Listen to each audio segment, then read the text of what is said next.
and welcome to our October 6th Board of School Trustees meeting.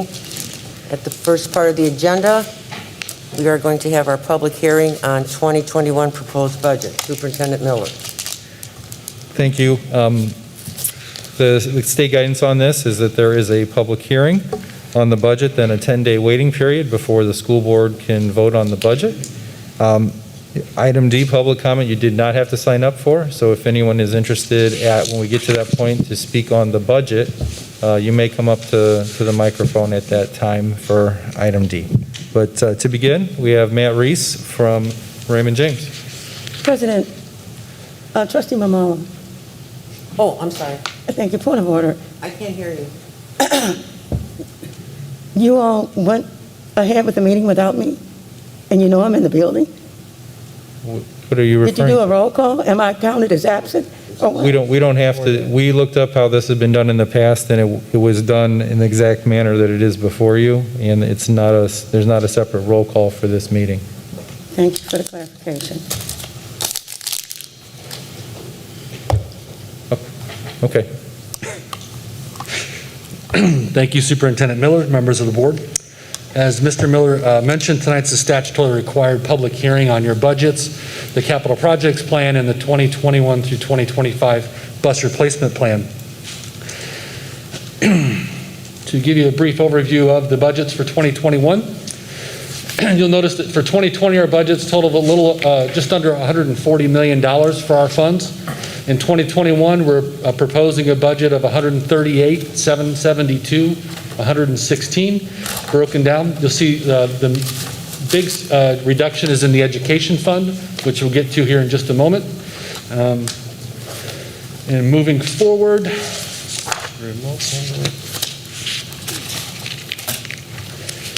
here are the levies for 2020. You'll notice the levy that we were approved by DLGF for was just shy of $50 million covering these 6 funds. In 2021, we're proposing, and I want to make this point clear, as with all budgets we've done, I think this is now my second or third year doing this for you, all these budgets and levies are inflated to make sure we can capture all the revenue that we rightfully have coming to us. And so you'll notice that those levies are all rounded off. That's what's been published on the Form 3 in the gateway system.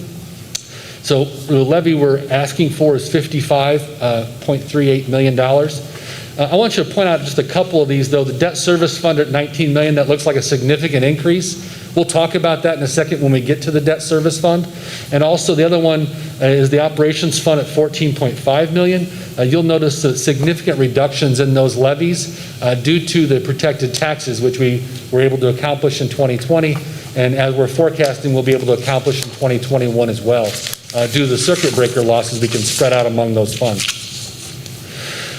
The last section is the tax rates. You'll notice your total tax rate for 2020 is a little over $2. We've advertised the rate of $2.12. We're anticipating when actually all the numbers come in through DLGF, we'll have an expected tax rate of just under $2.09 for 2021. To get into the funds, I don't know why.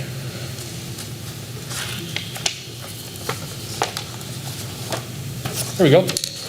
Here we have the education fund. You'll notice a significant reduction in the education fund in that budget. Most of it is due to the fact, well, we have a loss of pupils happening currently for this current school year. You'll notice and the funding formula, remember, is based on that per pupil amount. You simply take the number of students times the per pupil amount, and that comes up with your revenue specifically for the education fund. You'll notice our current budget, we're showing $92.2 million in revenue from the state funding formula. In 2021, we're anticipating $89.4 million. That's a significant reduction in your education fund revenue. You'll notice along with that, your current budget is $80,396,000. We've actually budgeted $78,799,000. The other thing I want to point out is down at the bottom, under the proposed 2021, we're showing a transfer of $12.5 million. That's the amount that'll go to the operations fund. This year, we're currently transferring $13.8 million. That's 15% of your state support, which you're allowed to transfer up to. For 2021, that amount goes to 14%. So we don't need to transfer quite as much down to the operations fund. With that in place, you'll notice that we're actually still, with all that, anticipating about a $400,000 decline in the education fund balance for 2021.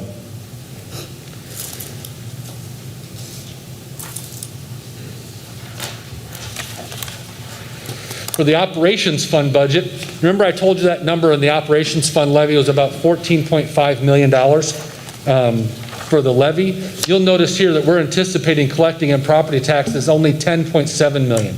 That's due to the reduction due to the circuit breaker loss that we're anticipating for 2021. That leaves us with revenue of about $11.8 million, or just shy of $11.9 million. However, we have expenses of almost $24 million in the operations fund. That's where that difference of the $12 million comes in, and that transfer from education down to operations. You'll notice in this fund, we're anticipating an increase of about $400,000 in the operating balance. So essentially offsetting where we're anticipating losing in the education fund for 2021.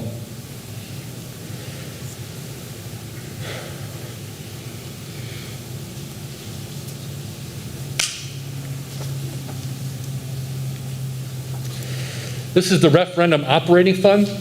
Notice an increase here from our budget and the levy. We did have a fairly decent increase in the AV for both the school corporation and the TIF area. Taking that same tax rate as you saw before takes us up to almost $12.1 million in levy revenue, and therefore the budget's up about $200,000 to $12.2. That provides a balance, a positive balance of just shy of $450,000 in the referendum operating fund. Most importantly, what we've talked about before is when you combine all three of these funds, because really these are the three funds that we use to operate the school corporation.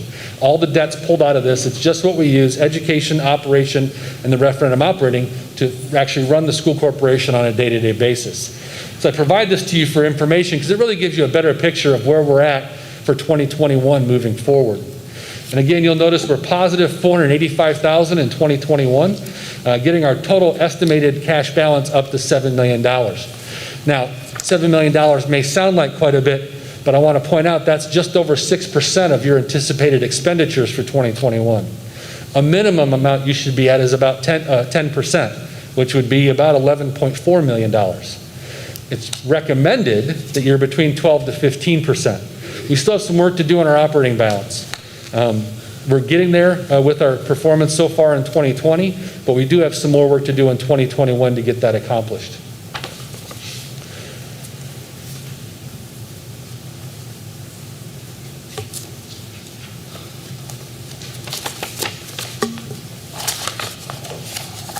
Looks like I should have checked the batteries. Here's your debt service fund. The debt service fund, remember, we're asking for a levy of about $19 million. However, we know we're going to have some circuit breaker losses, but we'll be able to offset that with the protected taxes through this fund. So the levy we're anticipating is just over $14.25 million on debt payments of $15.1 million, leaving us with just slightly, basically a balanced budget. We're just under by $22,000, leaving us just under $1 million in the debt service fund moving forward. It's important to note we do have about $900,000 in levy available to us to still qualify for the protected taxes, and about 16 cents in the tax rate also. The number we're going to hit first would be the levy amount of $900,000 before we'd run into some issues.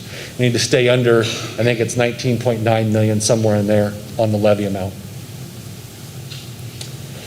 Here's the referendum capital debt service. Again, this is only for one bond issue. It is for the new, for Hammond Central. We've raised enough money to cover the payment and build a little bit of cash balance in there for 2021 to make sure we can cover that debt payment.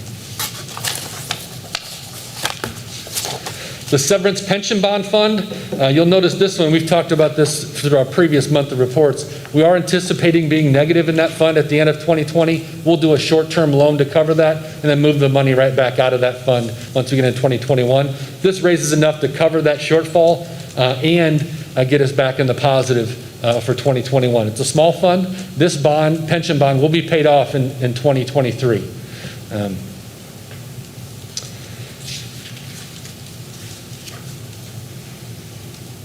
That concludes my information on the budgets. Moving into the capital projects portion. We have no capital projects planned for this year. You're required to file a capital projects plan if you plan to spend more than $10,000 on any one item that would be capital in nature. Due to the nature of our budget and how tight it is, we don't have any of those things planned for in a capital projects to be paid out of operations. We do have some bond funds still left over from the projects we'll be using for most of those things, which doesn't require the capital projects plan. Last is the bus replacement plan. This year we do have a plan to replace 7 buses, totaling $968,000, and those are included in the operations fund budget that we would have to pay for that from. At this point, I'd be happy to answer any questions the board might have. Trustees, do you have any questions? Just, Trustee Lamar, President. Trustee King. In your budget, where does it reflect our ADM loss?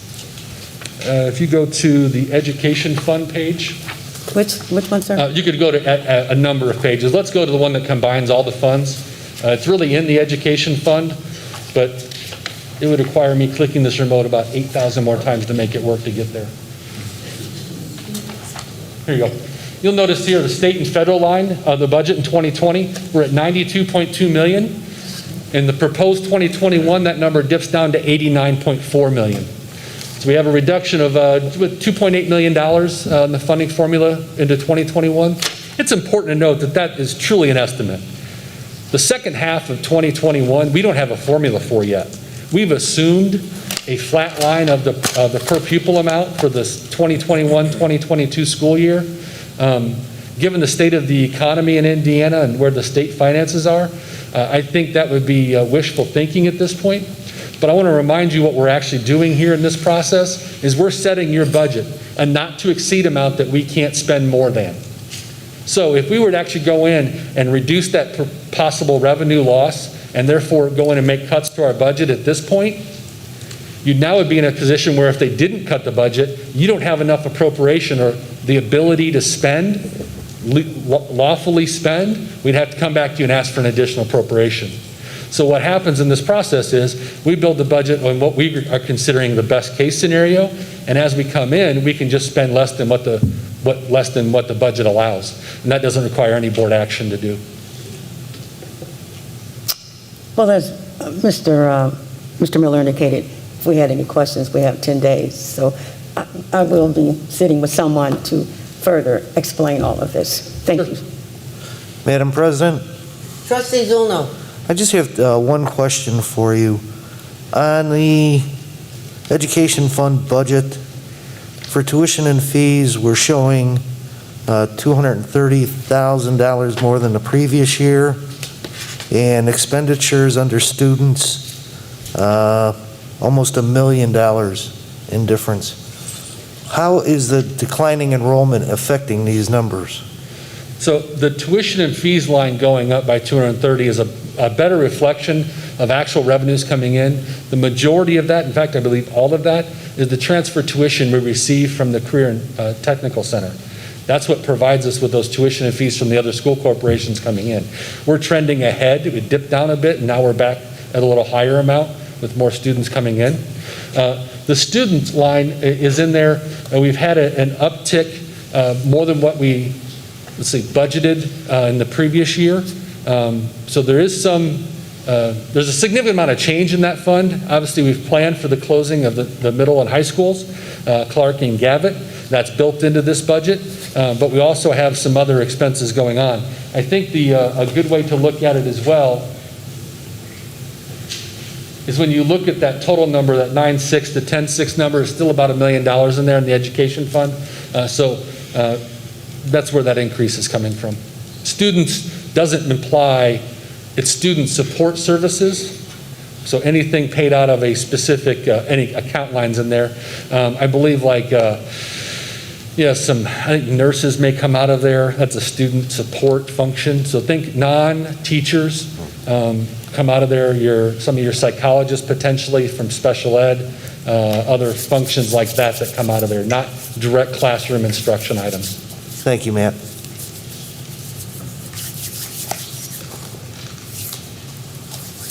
Are there any other questions? Okay. And at this time, if there's anyone from the public who would like to come up and make a comment.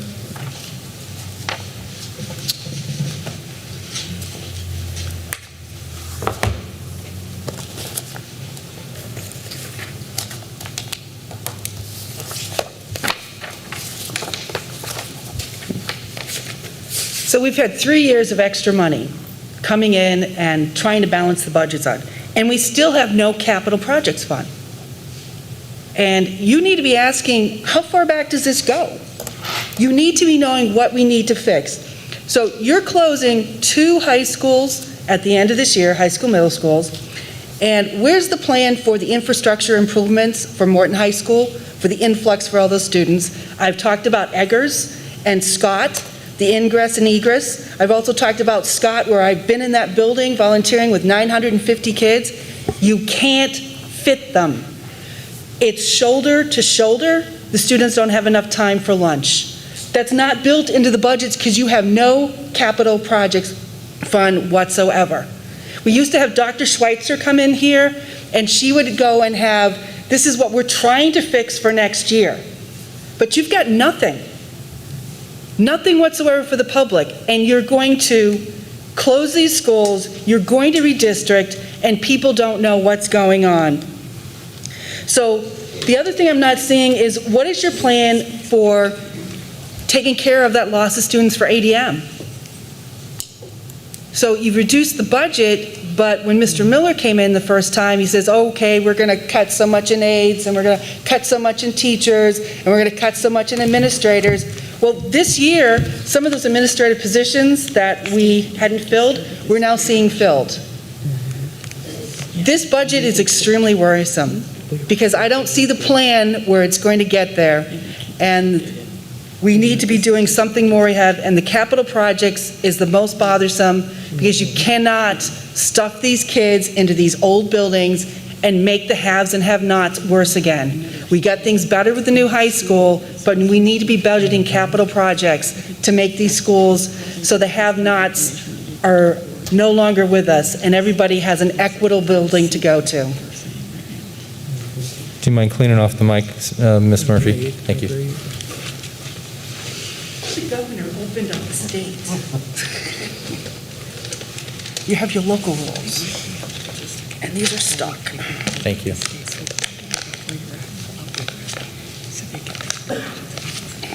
Sure.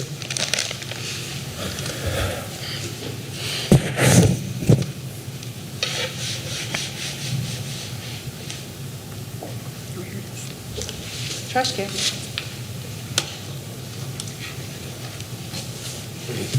Anyone else? That's the dashboard that I have this on. Yeah, that's the one we report to, so we're on there. Trustee Mamala. And at this, Trustee King. So, Mr. Miller, when will we be voting on this? When we take the final vote? On the 20th, I believe, the next 2 weeks from today. Yes, 6 o'clock. It's going to start the meeting 2 weeks from now. It'll be part of the regular agenda. Okay. So what is the date? I didn't hear you. It's the October 20th, 2 weeks from today. Okay. At the regular scheduled board meeting.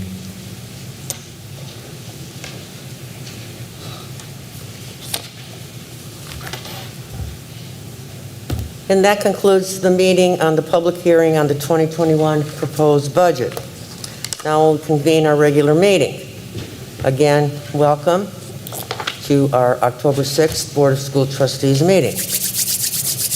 May we please face the flag and recite the Pledge of Allegiance.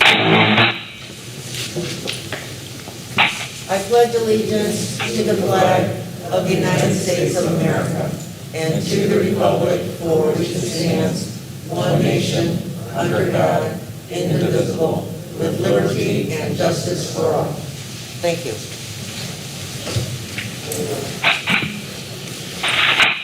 Roll call. Trustee King. We're here. Trustee Zulno. Present. Trustee Candelaria. Present. Trustee Miller. Present. And Trustee Mamala is also present. Let the record reflect that all 5 trustees are present and the superintendent of schools. Item 3, recognition presentation. Superintendent Miller. Our first item tonight is our monthly update from Skillman. They have provided the trustees with their bound report, but they preferred, since they're around so many people at the school, to not come face-to-face yet. So we do have them online.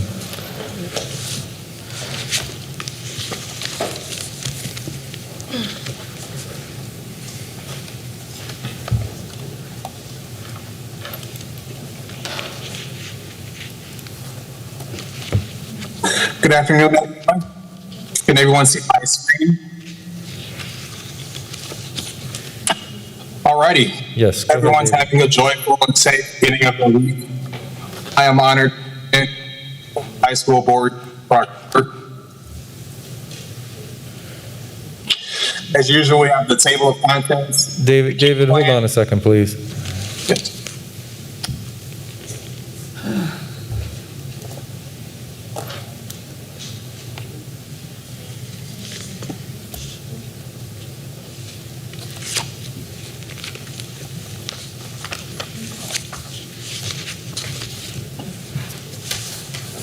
It's easiest if you log into Board Docs and get it there.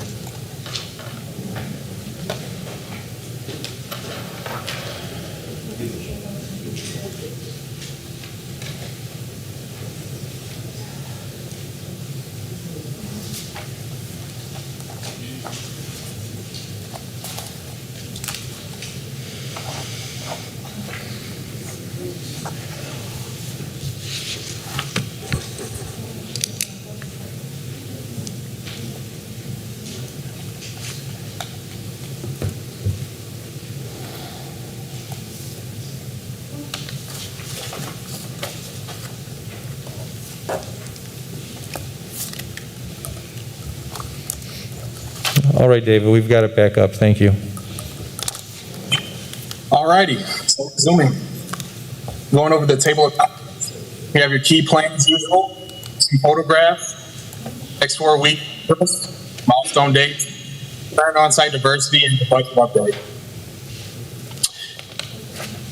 Here's the progress key plan facing Calumet Avenue. And this main gymnasium, we're continuing painting for the main floor and the flex gymnasium. In the pool, we're starting in this corridor, installing the storefront frames for the secure vestibule. We've also infilled the pool for testing for panic. We have some equipment delivered on site, and we're installing that for the cafeteria. In the auxiliary gymnasium, we're starting with the wood floor. We're installing in the music and choir rooms. And in the south academic wing, we're going to be starting the LV2 tile and the carpet and working clockwise around the entire pool.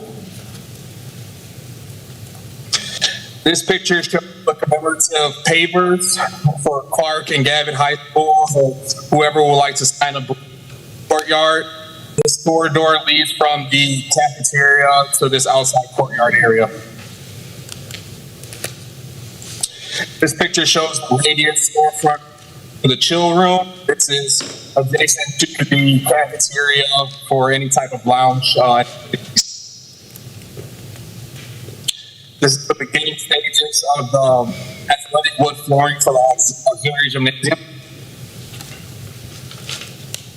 This is your typical bathroom of plumbing fixtures. We also have partitions delivered on site and beginning to install. I'll be inserted in the slides, obviously. This is the casework for the main entrance area and the main entrance on the pool for your administration team. And this is the corridor. To the left of this wall is the pool, and that is the exterior storefront there, and you'll have another storefront in front of it to have it qualify as a secured vestibule. On this wall, on this second floor, your fitness room, so you can look over into the pool and out.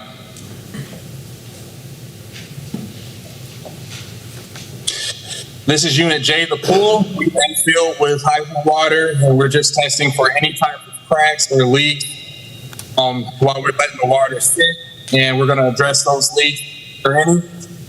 And on this far side here, we poured the concrete bleachers, and we'll be getting ready for the railings and the seating. This picture shows the sound panel that's being installed in the choir and band rooms.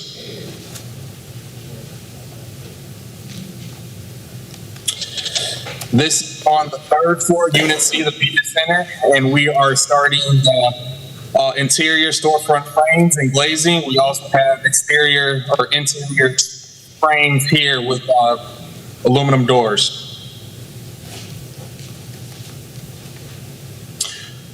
The next 4-week progress structurally will be installing elevators in the south academic wing, erect exterior masonry wall for the pool, pour concrete sidewalks for the south academic wing, finish installing exterior metal panels around Unit C.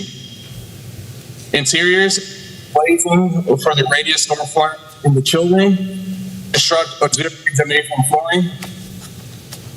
That is the beginning stages. Install kitchen equipment in Unit K.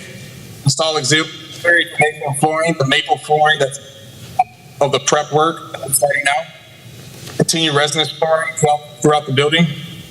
Install light fixtures for main gymnasium. Continue installing fixtures for the south academic bathrooms.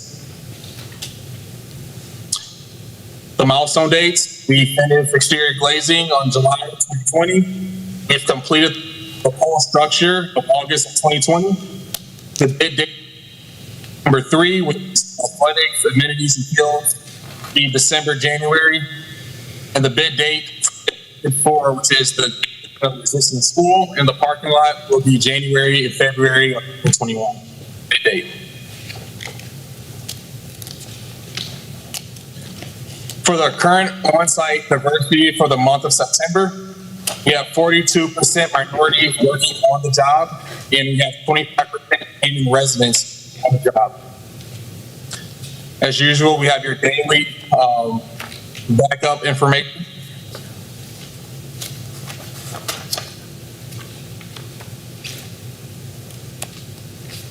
And for the month of September, there were, on average, 47 people on site per day, with 42% minorities on the job, 58% white on the job, 1% women, and 1% women residents on the job.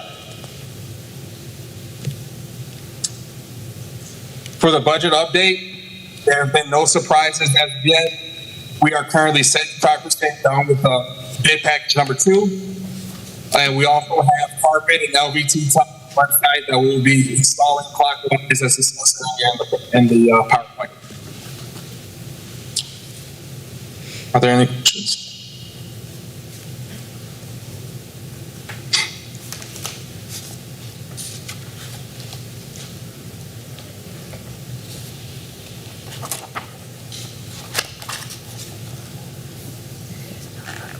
Madam President?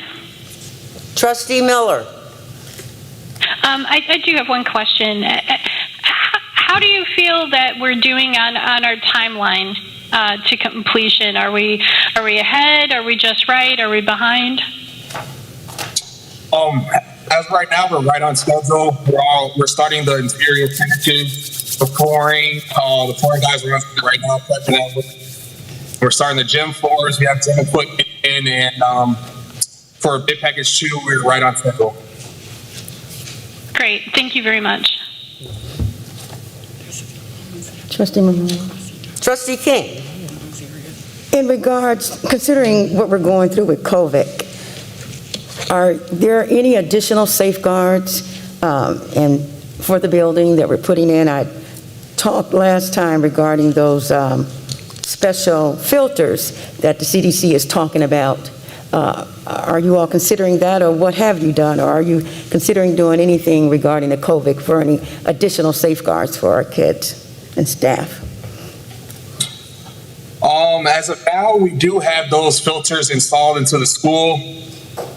As far as safeguards, the children will be, it's base design right now, so there hasn't been any extra measures to be installed because of COVID. This is all based in package 2.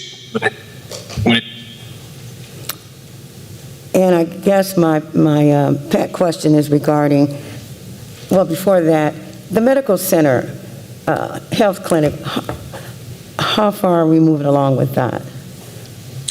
We are starting construction of PR number 18, which is the expansion into another room, which was an office, to make it another bathroom and another storage area. And we're starting that next week. So that PR has been approved, and we're getting ready to go. Okay, and then finally, solar energy. Where are we with that? That is still tentative right now to see how we end up with bid package 2 budget. I think I discussed on the last budget with Scott Miller that we were going to wait out and then.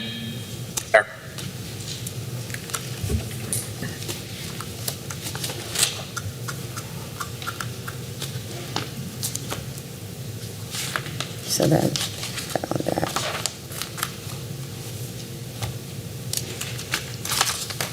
Are there any more questions from the trustees?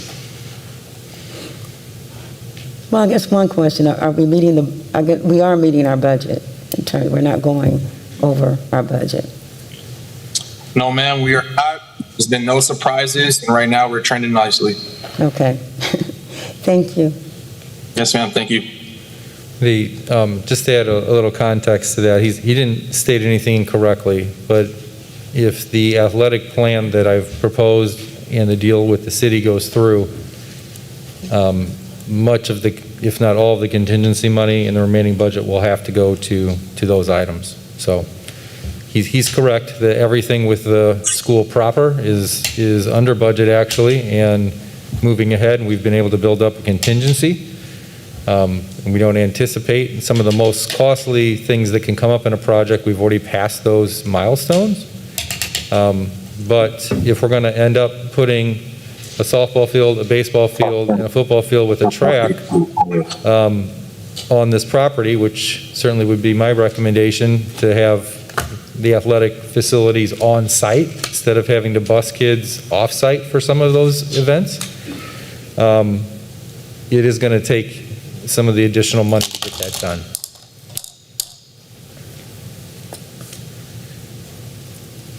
Can someone turn up my volume on my box? Can we increase the volume on Trustee King's microphone, please? Is the speaker or the volume on the mic? I tried to turn, it's not. Oh, it's her portable, her speaker in front of her, if you can increase the volume. Thank you. Okay. Hey, Brian, can you go back to slide number 4?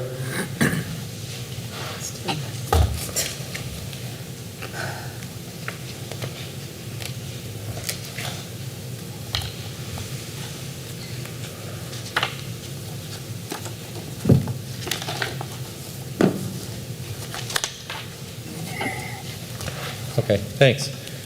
So we don't have the promotional materials ready to go, and we're working on getting online payment processing set up. But one thing we're going to be pleased to do in partnership with the Hammond Education Foundation is maybe you can't tell the detail from the picture, but those reddish-orange areas are actually individual pavers, and we're going to be selling engraving on those pavers. So if you want to commemorate a graduate from any of the schools, Hammond High, Gavitt, Clark, former graduate, current graduate, we will be selling pavers.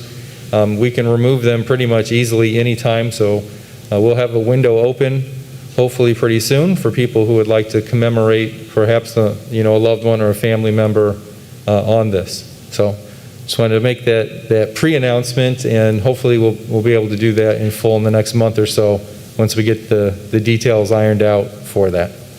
Superintendent Miller, and how much will each individual paver be? That's one of the details that needs to be determined. We have to make sure we're covering the cost, but all the proceeds are going to go to the Hammond Education Foundation to come back into the schools. So the school's not going to profit for it, but we would look at it as a way to invest back into the community while commemorating a loved one. I could just say too, I get this question a lot. Will like a brick be available from Hammond High, or will part of the gym floor or any of these things be available for people to purchase at some time? I've been assured by Skillman that that's something they're familiar with, and they can set aside a portion during phase 4 of the takedown to set those things aside. So again, we can offer those to the community as memorabilia. The other question I get a lot is, what are we doing with all the trophies?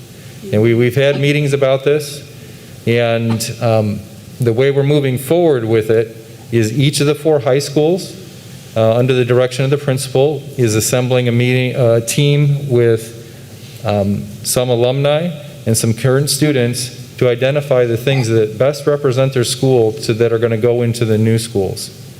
And we're also going to look at, I've been told the Hammond Sportsplex really does not have much Hammond, School City of Hammond memorabilia up, and try to get some items over into there. But that won't account for everything. So for items that are still there that aren't going to have a place in the new school, I don't want to just store it in a building. Like, I'd like to get it into the hands of people that it means something to. I've had numerous individual requests for items, and the only fair way I think that we can do something like that is a silent auction. And they, again, would raise money for the school, no profit to the school system, and go all right back to the kids. Hammond Education Foundation was on board with helping to facilitate that.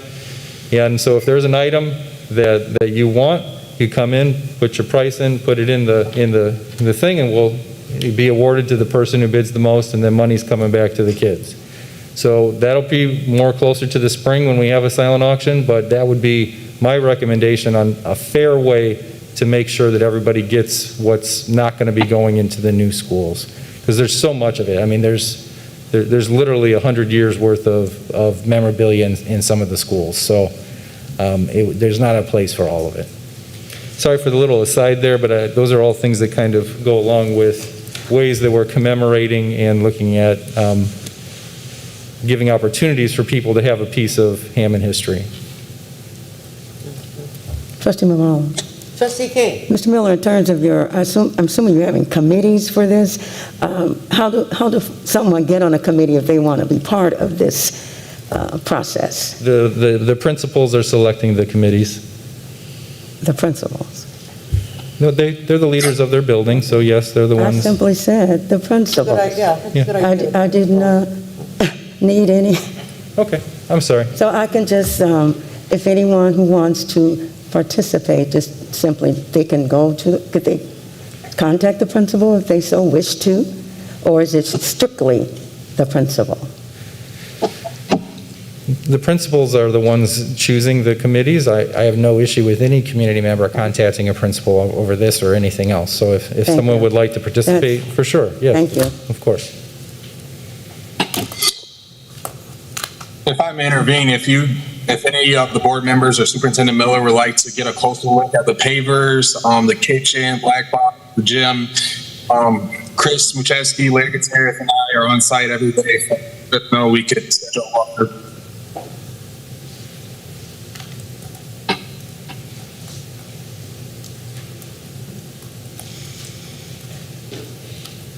Thanks, David. Thank you.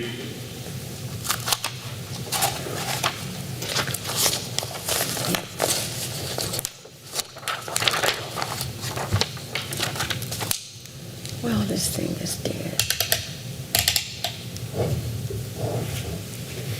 Well, if there's nothing else, I think we're on to the next item. Anything else for Skillman? Any other questions for Skillman, trustees? All right, on to the next. Next, I'd like to call up Dr. Rushing for our Blueprint Program End of the Year report. And Dr. Rushing, would you like to, if you don't have it already, would you please give a quick overview of what the Blueprint Program is to the audience?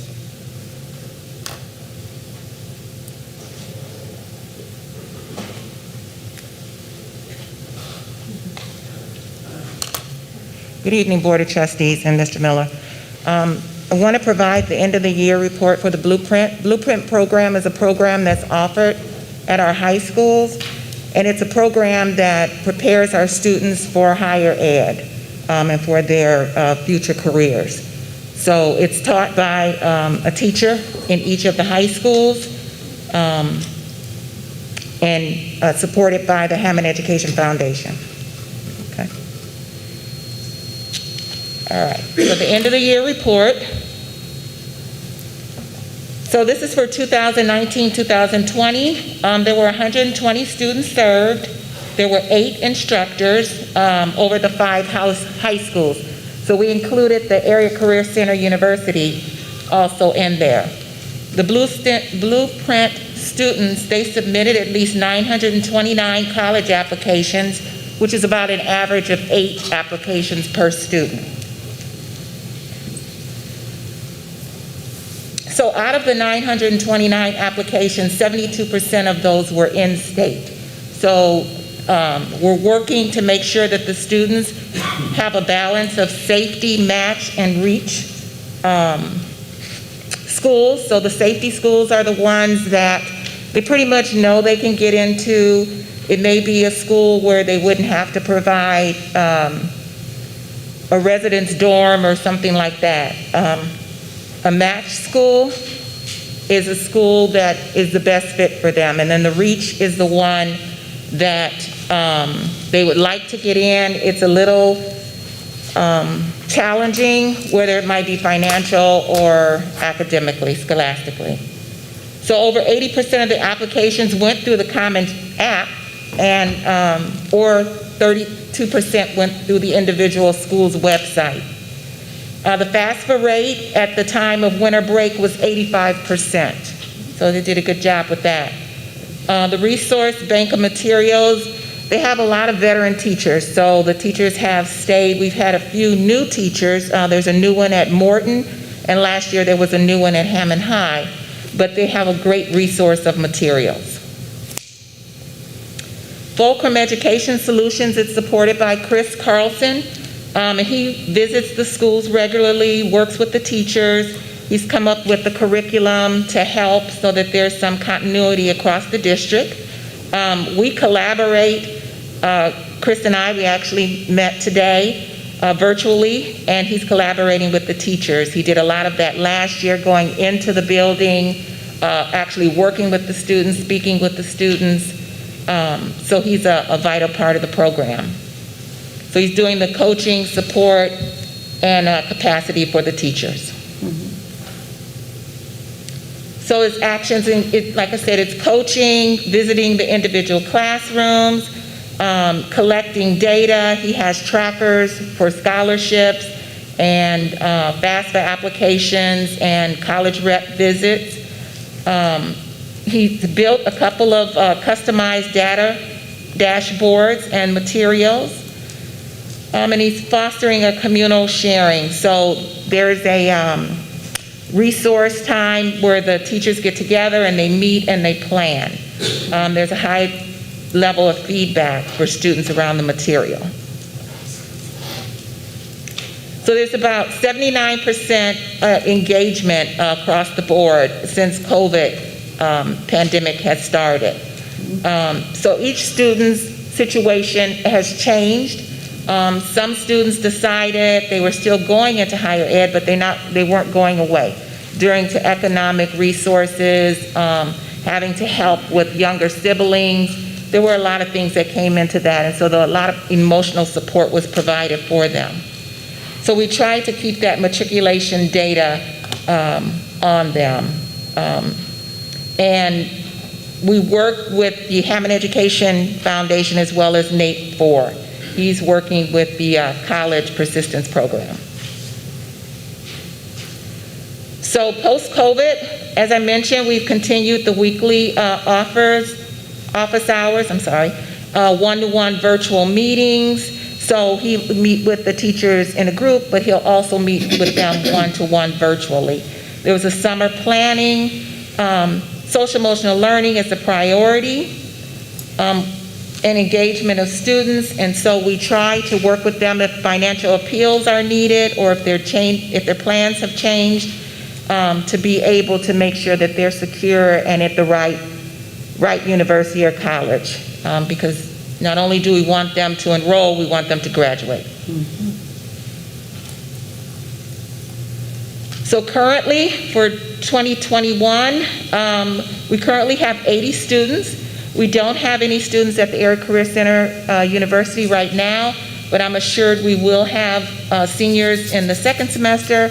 We're working on a junior cohort so that we will start with 11th grade in the second semester, start working with those, start working with the early grads that want to come out, and it's finishing up with our seniors. We had 10 Blueprint students that applied for the Lilly Scholarship in September. We had 34 throughout the district. It was difficult this year virtually, helping students with that. There's a Blueprint Advisory Board that meets virtually bi-monthly. I'm on there and I give updates. This is new that Fulcrum has provided. It is a calendar of activities, again, for consistency across the district so that teachers are working on the same idea, although they have autonomy in making those decisions of how they want to implement. It's been a smooth transition, really virtually. There's still support for the teachers, trying to work how the program will evolve with the 2 high schools for next year, working on that junior graduation plan, and then planning for recruitment for next year for that junior level cohort. And a cohort is just the students that are together and should be following the same path and graduating together.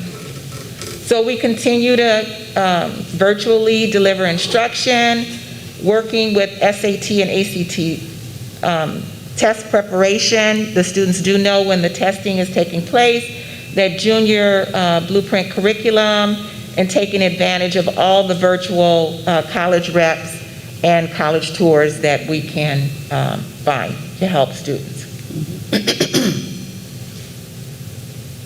So the College Persistence Program, there are ambassadors at various colleges.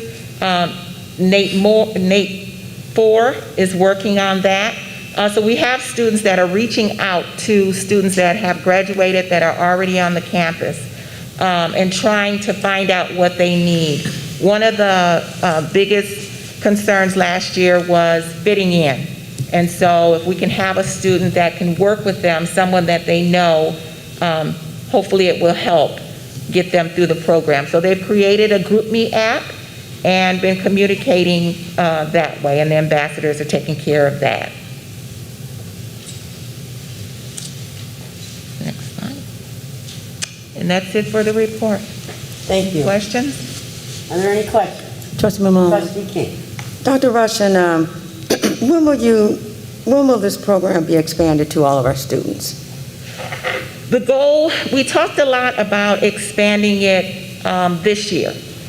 We wanted to have parts of it in the advisory. We just thought it would be good to extend it. And COVID hit. And so social emotional learning became a priority. And so counselors are working with teachers, providing lessons, providing information regarding FAFSA, College Goals Sunday, portfolios, all kinds of things to keep our students informed. But really focusing on that social emotional learning, and we're doing that through advisory now, K through 12. So if I can jump in on that, part of the plan would be, since we'll be on a block schedule, we gain an extra class period next year, and that will allow us to fit this in for more students. My personal goal would be that every upperclassman in Hammond gets to participate in a Blueprint program. I think the scope of it needs to be thought of as post-secondary education, not just the 4-year university, but yes, that's what we need for all of our students. So I'll know more when we've begun the process of scheduling for the 2 new high schools, and when that gets a little more flushed out, we'll know what's realistic as far as how many Blueprint sessions and such we can offer in the year to come. Madam President? Trustee Miller. Got a dog? Sorry about that. It's 2020, right? I want to thank you so much for this presentation and for all that you're doing for our students. I do have a couple of questions. How would a student become involved for that junior cohort next year? I just feel like this is really an important piece to that transition, as Superintendent Miller said, for a career in college. And if somebody was interested, what would it take to get involved in that cohort? Sure. So previously, we had a application process that the seniors would fill out to be involved in the program. Counselors are actually reaching out to students now. And we're not just trying to take the students that are in the top of the class. We want to get students, some are on the border of what they want to do. We want to get those in because we want to start working with apprentice programs. As Mr. Miller mentioned, it's not always a four-year university. So we want to start building on that. So they would contact their counselor if they are interested in being in the cohort. Or in the That's wonderful. Thank senior you. class. Sure. And I am excited to hear you say, too, it's not just about the universities, but folks that might be interested in career programs as well. So that's great. Thank you so much. Okay. Awesome. Are there any other questions? Thank you so much. Thank you for what you do. I also want to add on, because it's October, and it's a busy month in October, we're trying to celebrate bullying, anti-bullying, and so the color that stands for anti-bullying is orange. That's why I'm wearing it today. And so I sent out a PowerPoint for teachers with lessons and material that they could use for an awareness for the state mandate. We're also looking at domestic violence, which the color is purple. I do a Wednesday wellness that I send out to the employees with information on prevention of domestic violence. And so we'll be doing Red Ribbon Week and also breast cancer awareness. So I do have some small tokens for you. It's an orange bag because it is a requirement. Inside is a pink ink pen for breast cancer awareness. There's an orange candle, so when you burn it, you'll think about all the children that have been bullied. You'll commemorate them. And there's information about breast cancer awareness in there. Well, thank you very much. Thank you.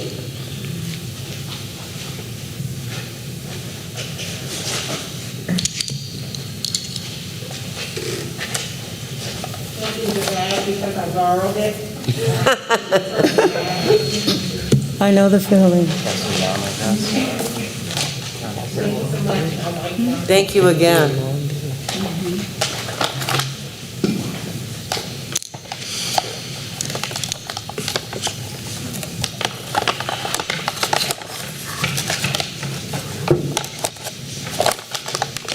Thank you. You're welcome.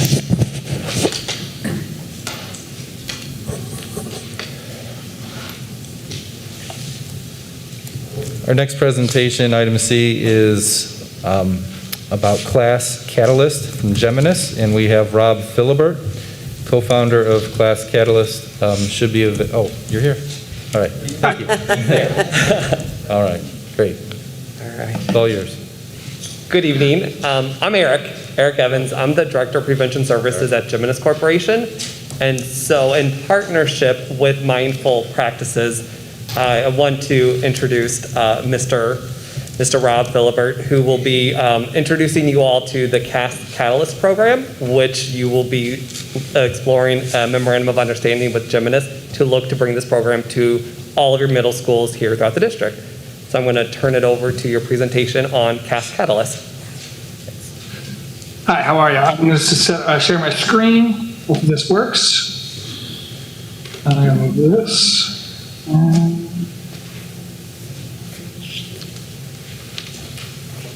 Is that full screen?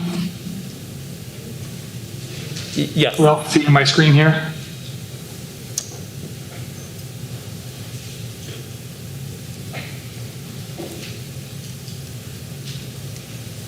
All right, can everyone see my screen? Yes, we can. Oh, okay, great. Sorry. Good evening, everyone. How are you? Thank you for having me. I'd love to talk to you about Class Catalyst. It seems in line sort of with some of the stuff I just heard about the Blueprint program.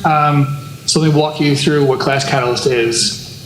Class Catalyst is a tool platform we've created based off of 16 years of mindful practices being in schools. trying to digitize some of that work and to be left behind for, we were often doing professional development in schools, and we wanted to figure out a way to have something in between the sessions and how to keep that connection going with the students. And that's where our Class Catalyst grew out of. It's really a proactive approach for connecting with all your students and connecting your entire school. I'll walk you through how that all works. We put the student at the center of their help, their support with Class Catalyst. Students do check-in. It's their mood and energy. It's they're saying how they feel. They're choosing the activities that work for them, and they're speaking to the teachers they feel connected with. And so the student is really empowered in this tool to do that. And it's really about building life skills and repeated habits versus instant solving a problem of like a bullying incident that happened. Maybe it can help them calm them down, but it won't necessarily solve the bigger picture. So the idea here is a little tricks tips each day so that they walk through it and they build those life skills on how to deal with those situations. We'll walk through how that works. It's really all about, let me get this out of the way, 3 main points of skills, which is connection with a teacher and a caring adult so they have someone to reach out to when something is happening. So building that self-awareness. So each day we ask, every time we use Class Catalyst, we're asking them how they feel. And we're breaking it down into 2 simple questions. What is your mood and what is your energy? And that's something that's really easy for them to unpack versus how are you doing today, which is really complicated. There's so many different layers to that. And then after they realize how they're feeling, giving them the tools so if they need to be to self-regulate, what they can do, and they can start learning some of the practices that really work for them. Let me walk through the tool really quick. As I said, it's a really quick check-in. We suggest at least once a day at a minimum. And we ask 2 simple questions about their mood and their energy, very visually driven, as you can see here with the emojis. And then they have an opportunity to say why they're feeling that way.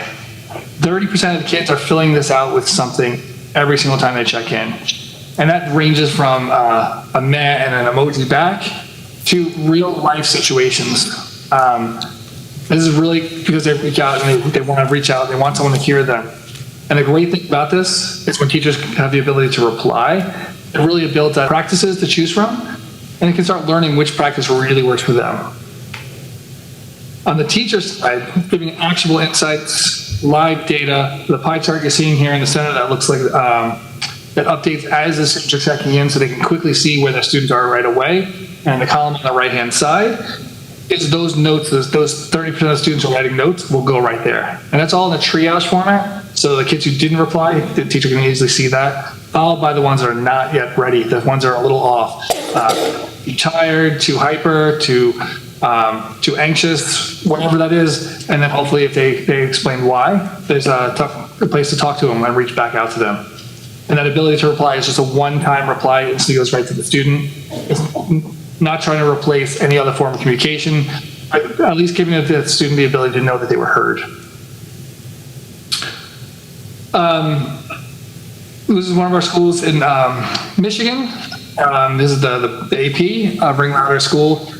And he's found that their students connect with their teachers. They do an annual report, a pre and a post at the beginning of the year.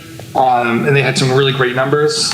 Actually, I'll get to that in a little bit. But they had some really great numbers to begin with. They were doing really well, but they went from like 85% to 93% of students who felt they had someone they can trust and connect with at the school. And that's huge. Some of the other ways we're building those connections, especially when schools are remote, is the ability that this isn't just student and teacher. That's the primary connection. But if there's something that's bigger than the teacher can handle, the counselors and administrators are also part of that chain. So they can be proactive, or when a student comes down to a counselor for support, the counselor isn't just talking to a blank page and saying, so why are you here?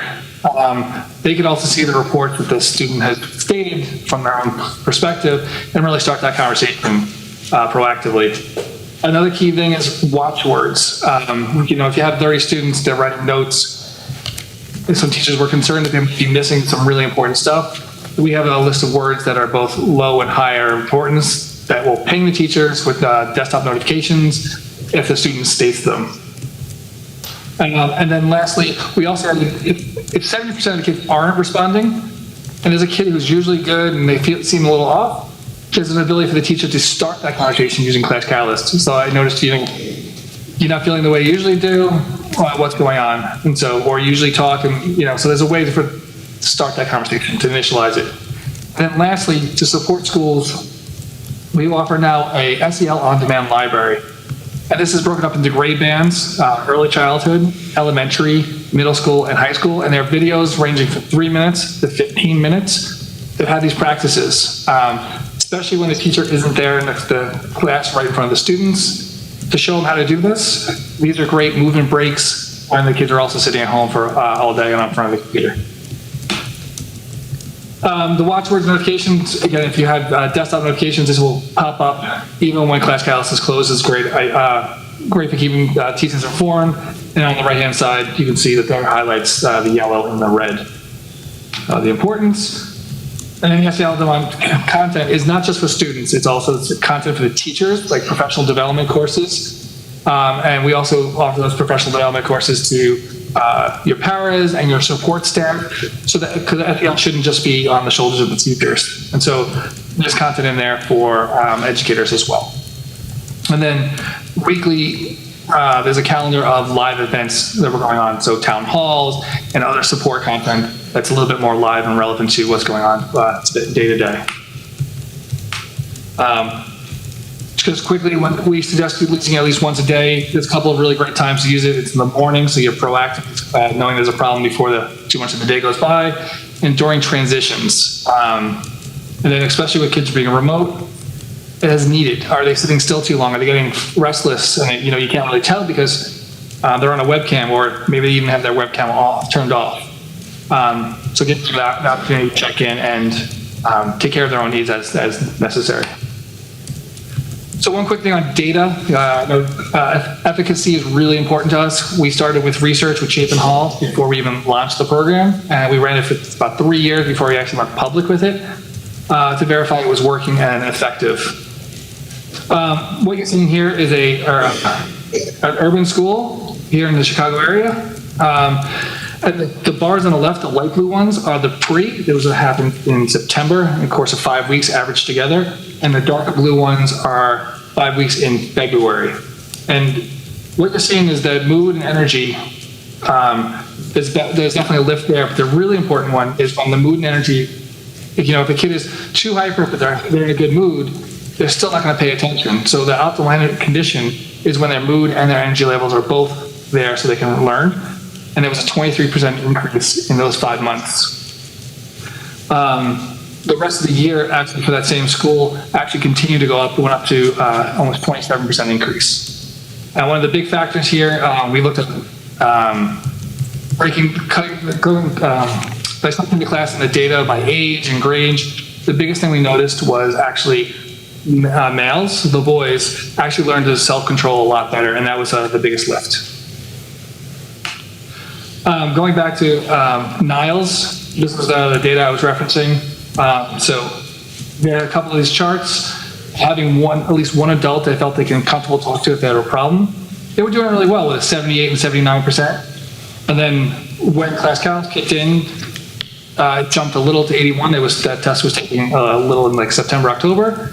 And in the spring, you can see there's a giant jump from using Class Catalyst. So our ultimate goal is to make sure every student feels seen and supported by the entire school, by their teachers, by the support staff, etc. So I'd like to open this up to any questions you may have.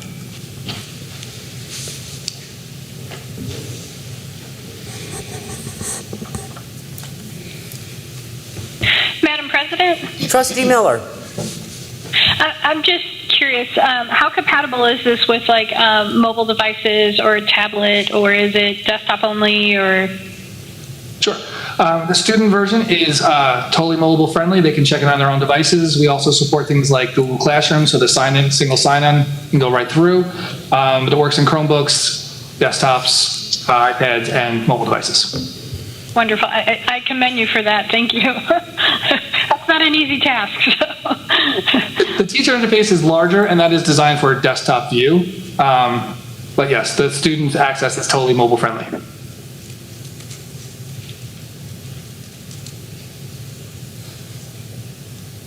Anyone else?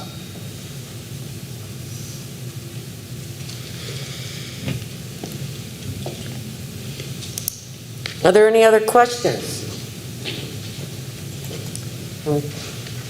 Trustees? None? None? Hey, thank you so much. Thank you very You're much. welcome. Thank you. Thank you all. Have a good night.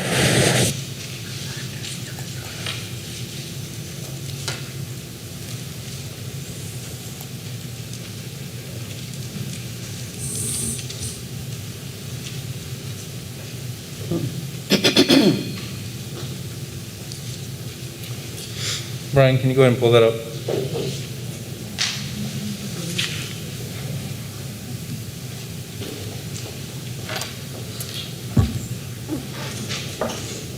All right.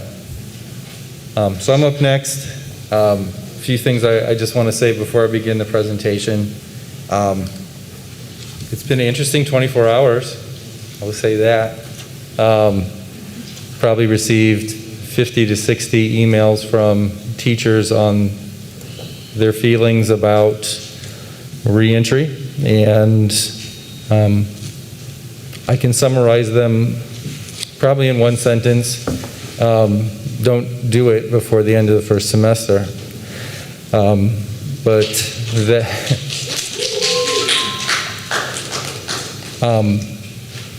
Nevertheless, I do think that at this point we need to take a look at where things are and talk about, if nothing else, talk about maybe some of the things we need to be thinking about between now and when we do go back.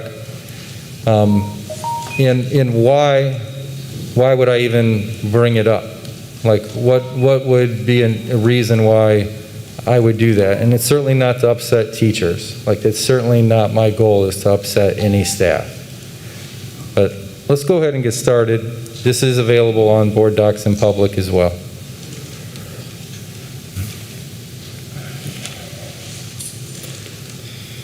Okay. So just a review of what we have in place already. Many people, teachers and administrators, worked on a reentry plan over the summer that had red, green, and yellow situations. That plan is still valid. The board approved that plan, and that would still be the foundation of anything that we would do moving forward. I'm not saying it's a perfect plan. There's things we continue to learn every week and things that we would need to update, but that would be the foundation of any plan moving forward, is the one we spent all that time, effort, and energy on over the summer.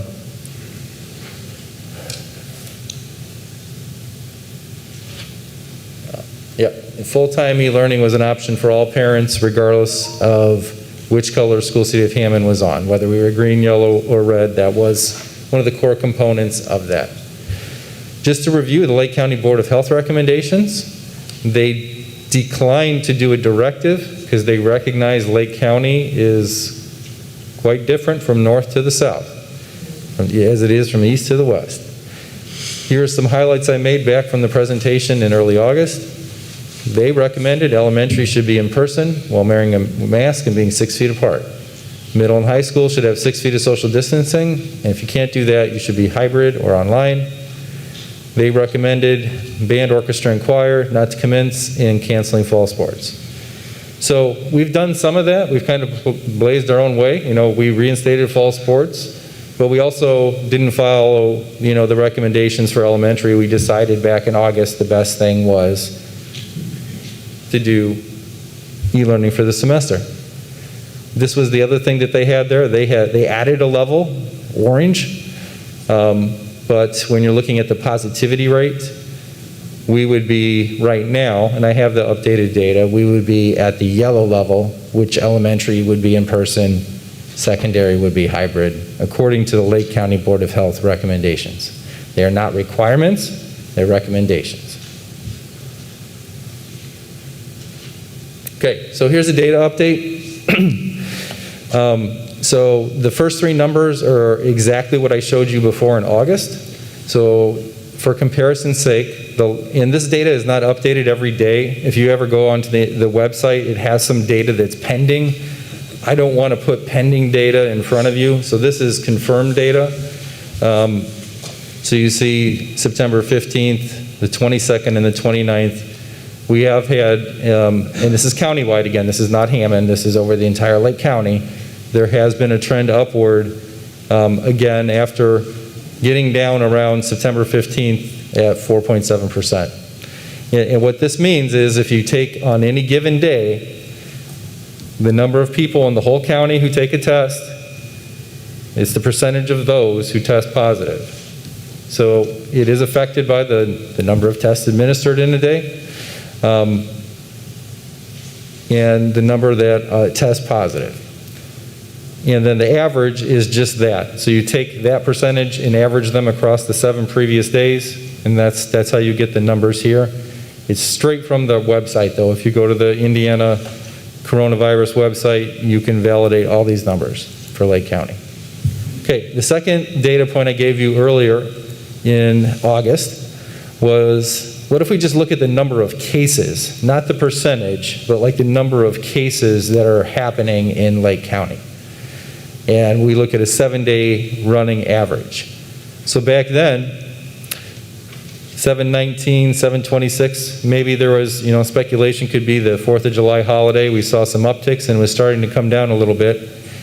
Well, we can see that the October 4th, it did move back up considerably. It has. And whether you know me well or not, I'm not going to lie so to prove a point. So I will always show fair and honest data, and this is the data that I presented to you in August. This is the exact same data I'm presenting you today, just updated for current. So again, this is the number of cases over a 7-day average as a quantity instead of a percentage. Okay, how about Hammond? So I've chosen 3 different snapshots here. 8.3 on the far right is the board meeting when we recommended to go e-learning for the first semester. 9:15 is the board meeting where we voted to bring back sports, and then 10.6, this just came out at 2 o'clock today for the most recent by zip code. So the average weekly increase between those dates again seems to indicate that for the Hammond zip codes that it is trending upward again.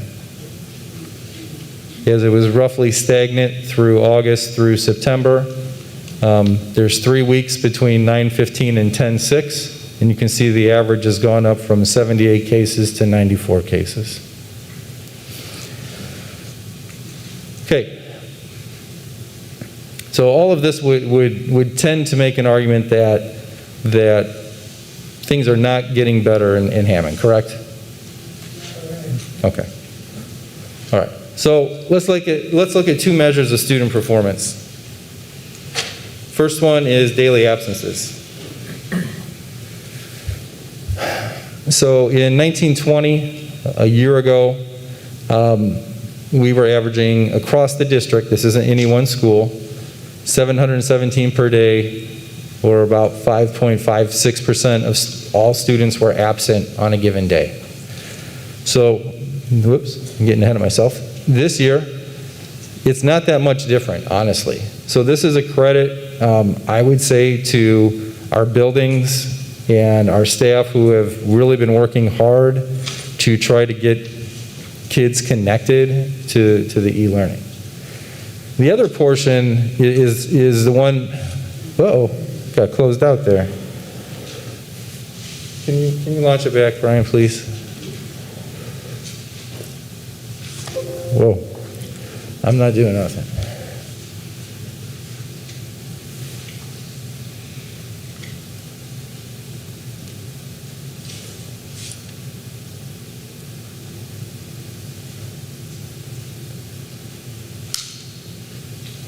Keep going. It'll be faster for you. Keep going, please.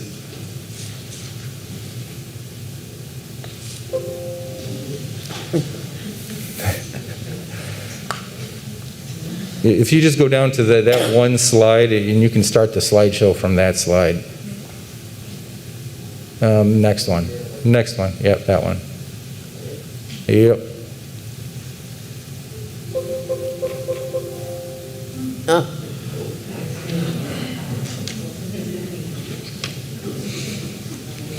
Okay, just click on it. We don't have to go to full screen. I think everybody can still see it. Yeah, okay.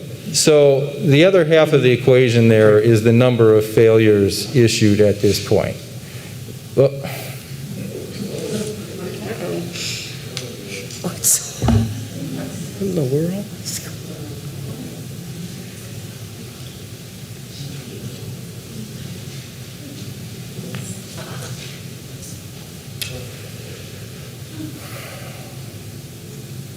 okay. So at this time last year, you can see that we had 7,700 failing grades. At this point this year, we have 16,689 failing grades. So as your superintendent, this is why I would entertain conversation that there are things for our children that are not successful for everyone. This is why I would bring it up, and this is why I would bring it up to the board, that we've doubled the amount of failure as a district. And that concerns me, and when you break down the data, it's K through 12. We have first graders with double the amount of Fs as we did last year. And not to get on a high horse, but my concern with elementary is that so much of their performance is dependent upon things that are out of their control.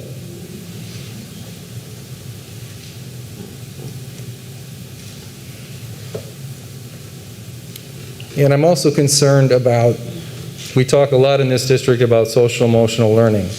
What is the impact of it receiving an F on a young mind? What does that say about you as a person? When you're 6 years old and you're getting an F. Like that really concerns me.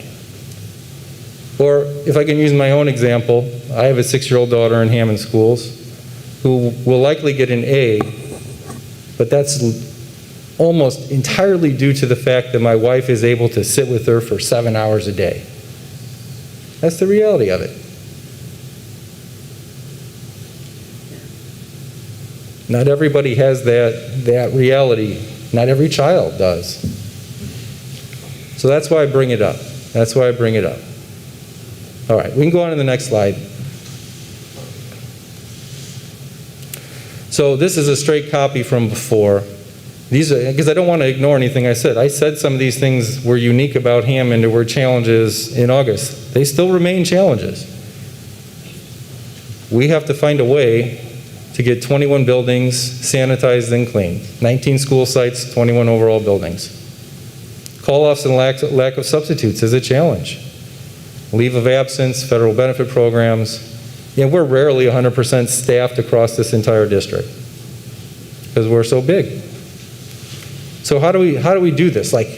Because then the question becomes how do we do it in January, right? It's not just how do we do it if we want to do it sooner, how do we do it in January? So I do have some suggestions. If you want to go to the next slide, Brian. Oh, this was the recommendation from August 4th, just as a reminder. This is what we said and the board approved. I'm not going to be asking for a vote for anything tonight. But this is what the board approved on August 4th. School State of Hammond should pursue full-time e-learning for the first semester. We will reevaluate if the situation dramatically improves. Exceptions, career and technical education, ACC. We started that program from day one of the school year. We have not had any spread at the school. We've had a case, 2 cases that I'm aware of, but the safety protocols held up. They did not spread out to any other person in the school, and they didn't get it from being at school. They got it from home. Special education, we've only been in for just over a week with special education, but so far so good. And the safe spaces have been operating since the day after Labor Day. We came back, and we've had 0 cases of COVID in our 3 safe spaces. So those are all positive signs that there are ways to bring kids back. But I know what some of you are thinking, well, what about, I got a class of, 30 or 35 in a small space. Those are all challenges for sure, and I'm not going to sit up here and pretend like they don't exist. But there are some next steps I would like to move forward with. Go ahead, Brian.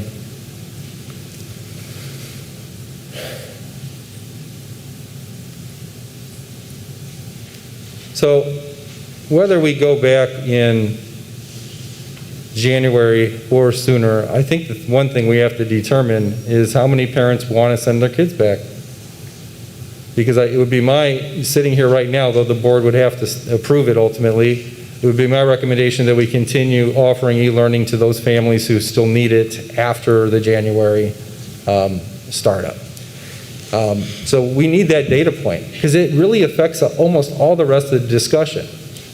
Because if you recall, the data point from late July when we took it was 60% of our families wanting e-learning and 40% of our families wanting face-to-face.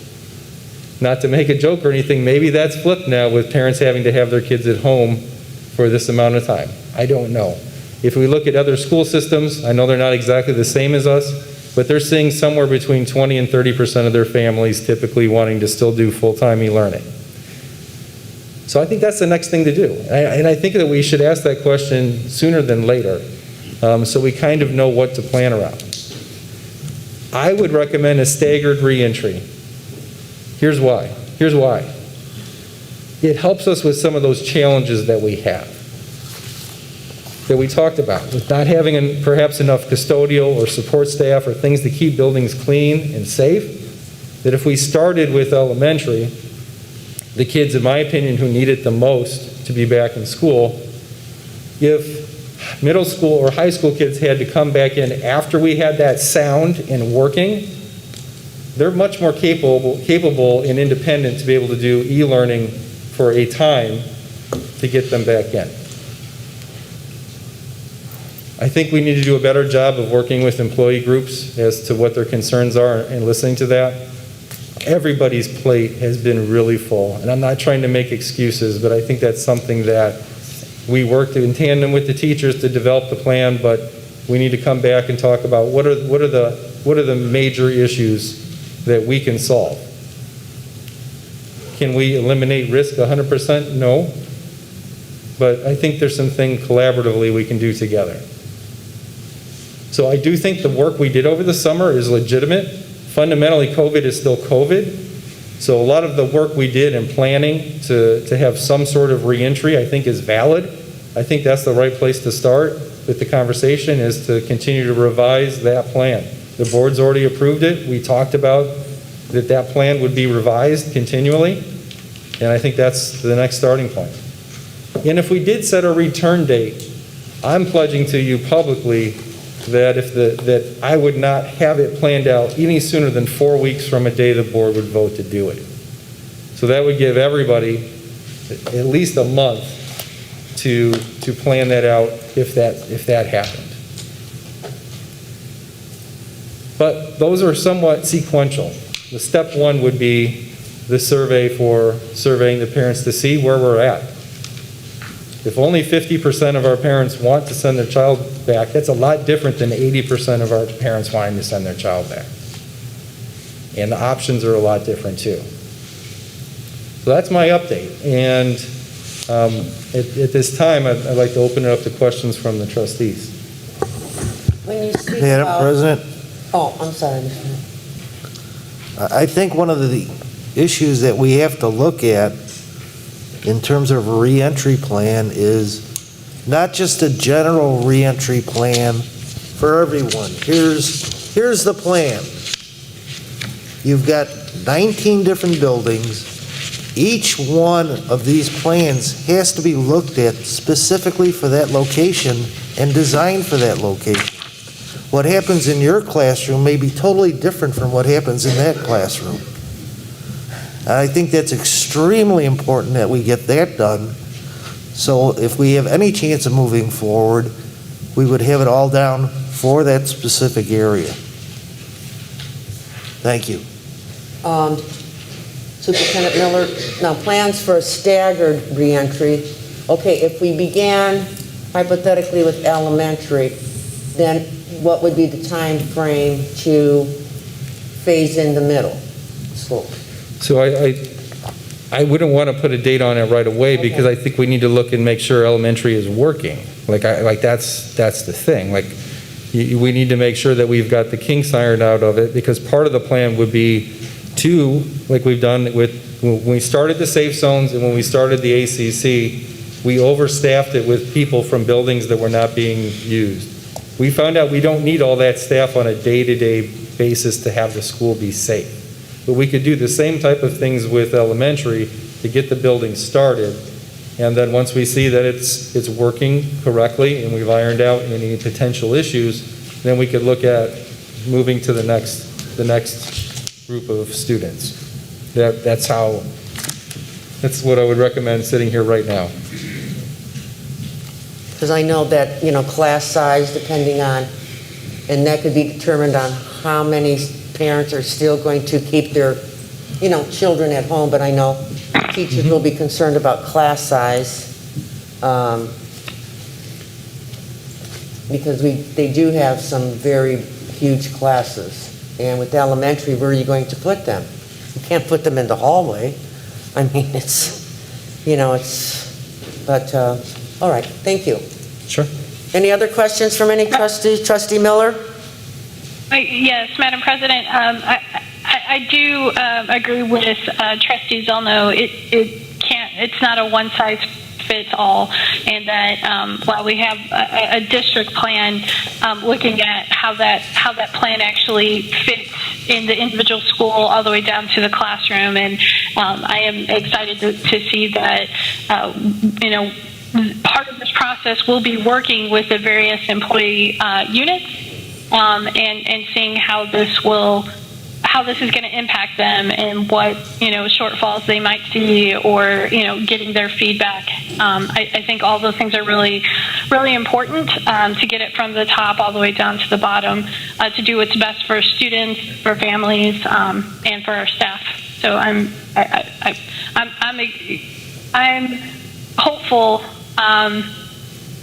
to see what comes next. And I agree, a survey of families will probably be a great way to help us get started with that. Any comments, Trustee Candelaria? Well, I agree with the survey with all the stakeholders between the parents, the families, the school, city, Hammond staff to come up with a... Trustee King? Thank you, Trustee Mamalo. I certainly appreciate all this data, and I really, really appreciate all the letters, the emails that we receive from parents and educators.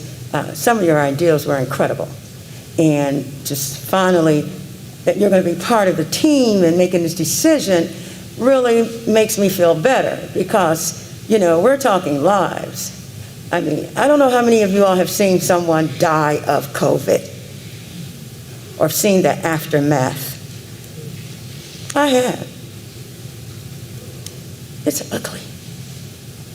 And the fact that, a couple of weeks ago we were arguing about PPE in the buildings. Where is it? That doesn't make people feel safe when we know we have $4.2 million from the CARES Act to provide these safety measures for us. And then we not only have to consider Hammond boundaries, we have to consider Illinois. We have open enrollment. We have to consider that data that's coming over into our city. We have students, open enrollment. So it's a lot to consider. We need more data. And what really boggles me, student performance, you indicated, Mr. Miller, that it hasn't gone down that much. They're there, they're connected, but yet we tripled in Fs. They're connected. They are connected according to this data, but for some reason our Fs has tripled. That bothers me. And one other thing, Mr. Miller, I think the teachers need more tools. I mean, this might not be an issue at this point, but I think we need a director of curriculum. My understanding is, for the most part, our teachers are developing their own curriculum. We don't have any continuity across this district. Everybody's doing their, something over here, something over here. This is school city of Hammond. One district. We all should be following some kind of curriculum that affects everybody. They shouldn't have to be struggling. They need some direction from 41 Williams in terms of curriculum, solid curriculum. I don't place any blame on anybody, on anything. I just want our babies to learn. They can learn, they can do it with the proper tools, with the proper support of our teachers, giving them what they need, not tomorrow, today. So let's get that team together. Get the teachers on board and listen to them. You said 50 emails. I think I read 250 emails from teachers and students. Not students, but parents. We got to listen to the public, to our taxpayers, the people that's paying the bills, and move forward. So the challenge is data should come from Illinois as well and other places where our kids are coming from, and we can do better. We have to do better. Because as I stated before, I didn't sit on this board to sit with a failing district. We're better than that. We got Dr. Rush in here with this incredible plan, but our elementary level students, are they going to even get to that point to benefit from it? We got a $110 million school we're building. Are the students from Eggers prepared to go there and participate in that incredible education they're going to get there, STEM or whatever? We're failing at some point, Mr. Miller, and we have to admit it. That's the first thing to moving forward. We have to admit our failures, our faults, what we've done wrong. And I know we can do better, and I'm telling the public, keep sending us emails, keep letting us know what you want us to do, because that seems to move us better in the right direction. Thank you, Trustee Mala. Yeah. Superintendent Miller, I heard on the news today that, and I know it came to mind, Trustee King, when you mentioned students coming from Illinois, because Whiting closed the beaches down. Now, Illinois is closing its borders even to neighboring cities, Indiana, and if we go to Chicago or Illinois, we have to quarantine ourselves for 14 days. So, we may, if Illinois students come here, I don't know. What are we going to do? I'm confident that our superintendent will be laying out a plan. Let me just say as a point of clarification, we're not allowed to enroll any Illinois students in open enrollment. Now, it's always been a wink-wink type of thing that Hammond, if someone produces their two forms of residency, that's the state minimum requirement. So we don't have private eyes to go follow people home and see where they really live, or if they're living with a grandparent or they got grandparent. We just don't have those resources. So if they provide the state minimum documentation, we will assume they're telling the truth. But that's the reality. There's no legal way to bring in Illinois students, though, through open enrollment. And then I want to give Leslie and Tony a moment to come up and talk about some of the efforts we've been making with curriculum mapping and progress with the district, because the teachers everyone can always use additional support. I'm not going to say we do everything perfectly, but we've definitely taken some steps to support that I would like them to share, and maybe you can mention some of the leadership activities as well through the Leadership Academy. Good evening, trustees, Superintendent Miller. First of all, to make point to the curriculum not being made available to the teachers, the curriculum maps and the maps for the curriculum were created starting in spring of last year. I was on those committees as a principal and continued it in this position. We met EES, who you all met before, Mr. Mike, or Dr. Mike. He was part of that whole process, him and his company. We started the curriculum mapping in spring, as I stated before, of 2020. We concluded it in the summer. During that time, we invited teachers from grades K through 12 on that process. The teachers K through 8 did finish and work through that process. Some of the high school teachers were part of it, but then they fell off. We now have maps in place for grades K through 12. So we do have curriculum in place for our students. So I would also like to talk about the fact that along with those curriculum now comes assessments. We have to understand what happens now. So the next step is assessments, and we're looking at having common assessments throughout the entire district, as well as diagnostic and formative assessments through the Adjournment contract that the board approved at last board meeting. In addition to that, you've got curriculum alignment in terms of curriculum, you have curriculum alignment in terms of assessment, and you also have curriculum alignment in terms of professional development. Through our Leadership Academy with Lynn Lang, we have multiple opportunities for Leadership Academies, professional development for teachers in the area of Google Classroom. We've also had teachers have professional development with Envision Math, which is our math series as well. I will say that right now we are collecting input from teachers into how it is that the curriculum maps are going. I will say that it's also not perfect. At this time, because it's so new, there's lots of opportunities for improvement. However, teachers do know the expectation in terms of what the curriculum maps are. And so that is what's driving the curriculum, the instruction.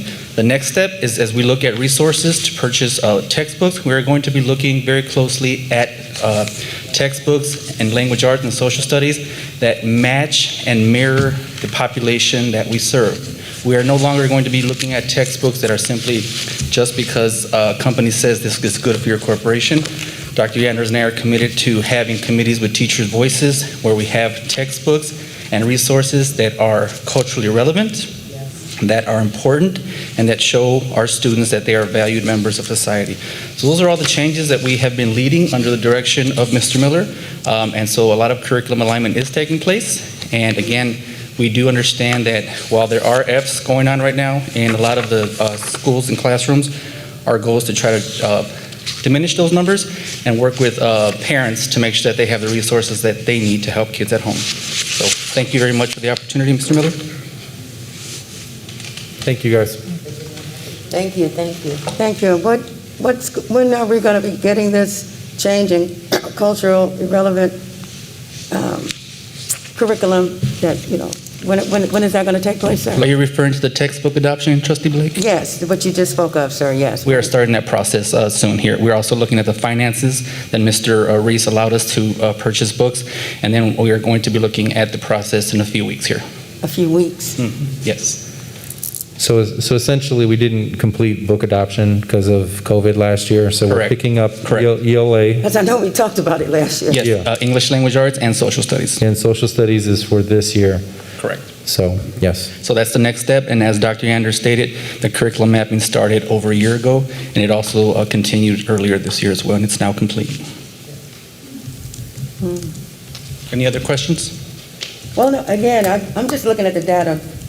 Mr. Okay, Miller provided. but we do have to understand that the curriculum is aligned, There's a disconnect. and it is available, and teachers are using it, okay? Okay, but there, Thank you. again, there's a Thank you. disconnect. Thank you. Thank you, guys. Madam President, Trustee Miller. I would just like to commend Superintendent Miller as well as his staff. I mean, they have accomplished a lot in a short amount of time, and it's not an easy process. To adopt new curriculum, to adopt new textbooks, to get teachers trained, to get that into the classroom, and I just want to commend them for what they have been able to accomplish so far, even in 2020, even in the midst of COVID. That things are happening, things are changing, and I just want to acknowledge their hard work and how much I appreciate that. Thank you.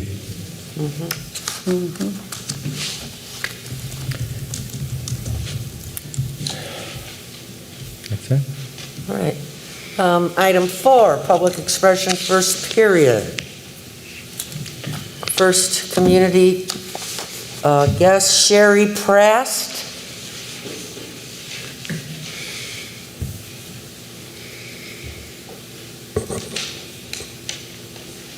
Hello, I'm Sherry Prast. I teach first grade at Hess School, and I'm here on behalf of my first grade team. We have some questions for the board and just for you to think about as you're looking at reopening schools. Do you have a plan to ensure the safety of everyone in the buildings? Will temperatures be taken of staff and students? How can we be sure students won't be coming to school sick or with beginning symptoms of an illness? How can we socially distance 26 first graders? Will we be doing hybrid learning due to large class sizes? Will a barrier be provided to every student in the classroom as has been done in Munster? Will students be mandated to wear masks? And what happens if they come to school without one or refuse to wear one? Will sanitizing stations be available at entrances to buildings and classrooms? What happens if a student tests positive? Does the entire class quarantine? And what happens if we need a sub? What happens if parents don't want their child to attend school in person? Will teachers be responsible for teaching both in-person and online learners? Will custodial staff be fully staffed and utilized throughout the day to clean and sanitize? How often will our classrooms be cleaned throughout the day? Will teachers be provided cleaning supplies? Is our filtration system outdated or updated to current CDC guidelines? How will we handle breakfast and lunch for in-person learning? How will students get recess and/or physical education? And will there be staggered arrival and dismissal to prevent large congregating groups? So our hope is that we do not vote on anything until we have these questions answered, and that is what is on teachers' minds right now. Thank you. Thank you. Thank you.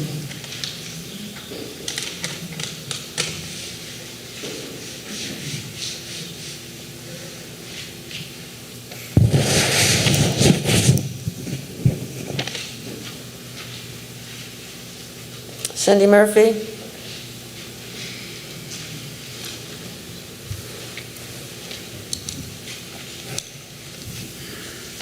The first thing I want to talk about, which you may say may not be part of the agenda, is I object to any school board member that is here by Zoom.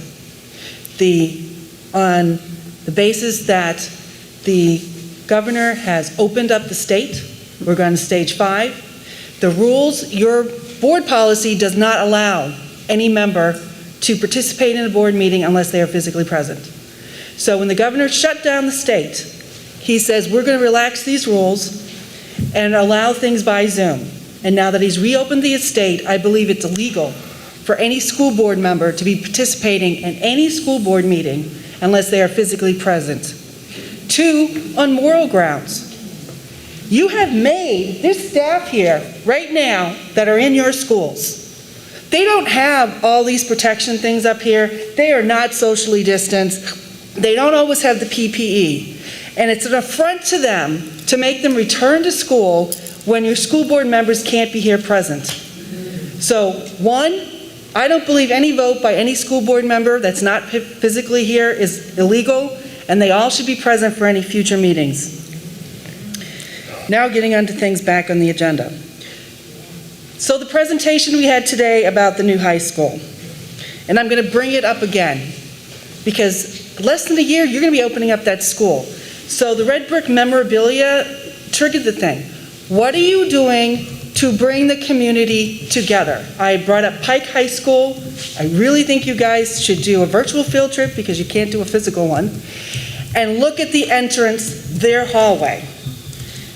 Pike High School represents over 100 years of education down by Indianapolis. And what they did is they brought in all the schools that brought into it. The students were all part of this. And that's what you need to be doing right now. The Hammond High students, the Clark students, the Gavitt students should be talking about how we can bring the community together in that school. Because it should have been done last spring, because that's how long I've been bringing it up. You're going to run into cost overruns. Your budget's going to get tighter and tighter for this high school. You have a vanilla high school that's going to win architectural awards. Great. but is it going to represent the community that you serve? Why don't we have something, Dr. Watkins, he put in so much effort to make this referendum happen in this new high school. We have not talked about honoring any part of it, the auditorium or the library because of the stuff he did in the past. Let's start talking right now about how we're going to bring the community together in that high school and honor the past and the present. Thank you. Madam President, Trustee Zulno. I believe that the state of Indiana Can you speak up, Trustee Zulno? said, I believe the state of Indiana is allowing Zoom meetings through the end of October at this point. That is correct. It was, Pardon? Yeah, that is my understanding too. I was just researching that. it was but November 1st, if I'm not mistaken. I know it, you guys, at this, the only thing that really kind of changed in the stage 5 was with regard to capacity at restaurants and things like that. The other parts of the order have kind of moved forward.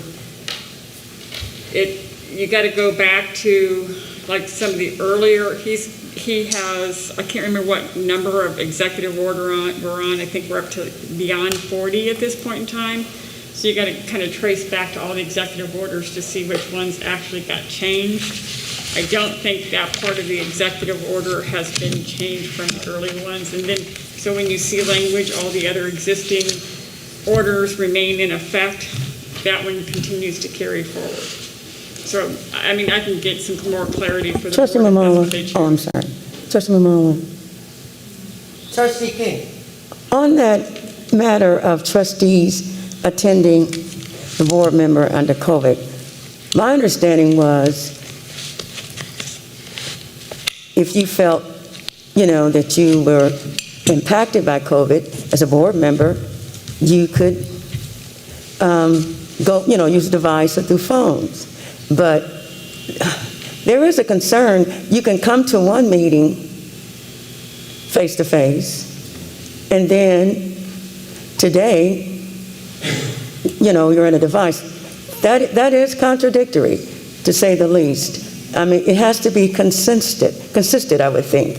If we're saying COVID is the reason that we're not attending a school board meeting because of the fear of it, or how it might impact me, my health, it should be consistent.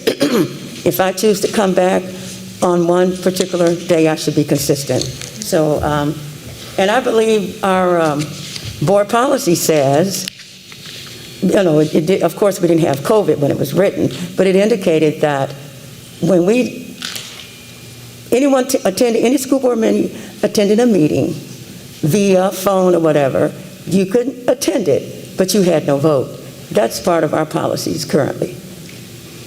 Yeah, I can clarify that if the board chooses. Again, just trying to look through some of the executive orders that have been entered in. I can go through it right now.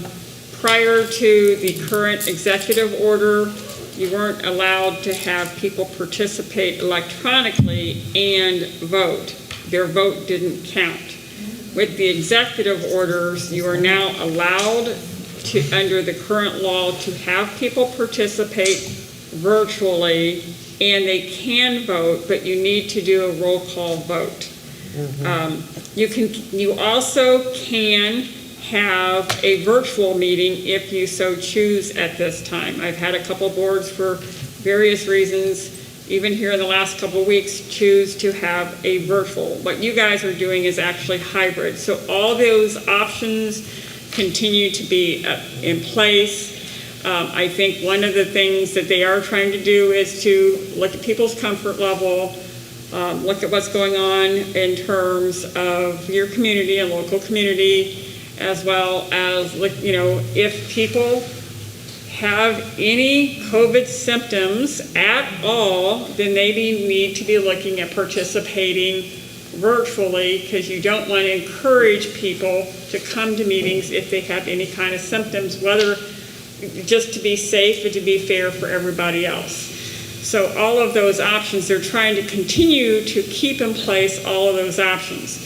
Now keep in mind that the governor's executive orders can only be in place for 30 days. He does not have the authority to go beyond 30 days.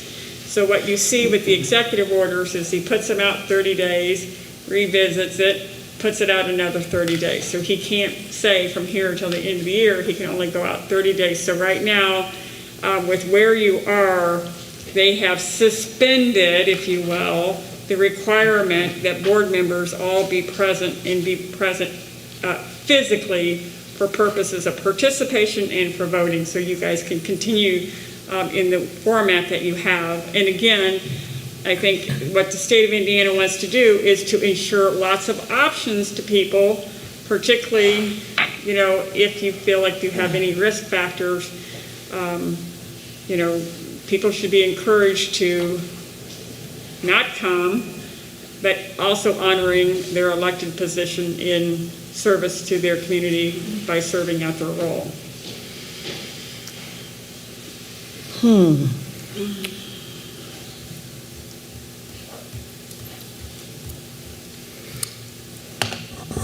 Next is Rena Horgan. Rena?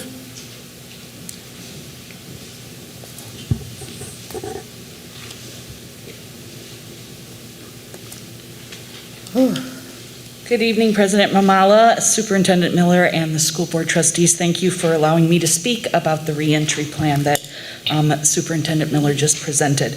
My name is Rena Horgan, and I've been employed by the school city of Hammond for almost 30 years. Half of those years I've been a fifth grade teacher. Teaching has been in my blood since I was young, and I can't imagine doing anything else. But this year, just like everybody, has concerns that are obvious. Recent science has shown that children are super spreaders of this COVID virus. Inflammatory residual effects can affect children their long-term health. I'm concerned for my students' health as well as my grandchildren because they also attend Hammond schools.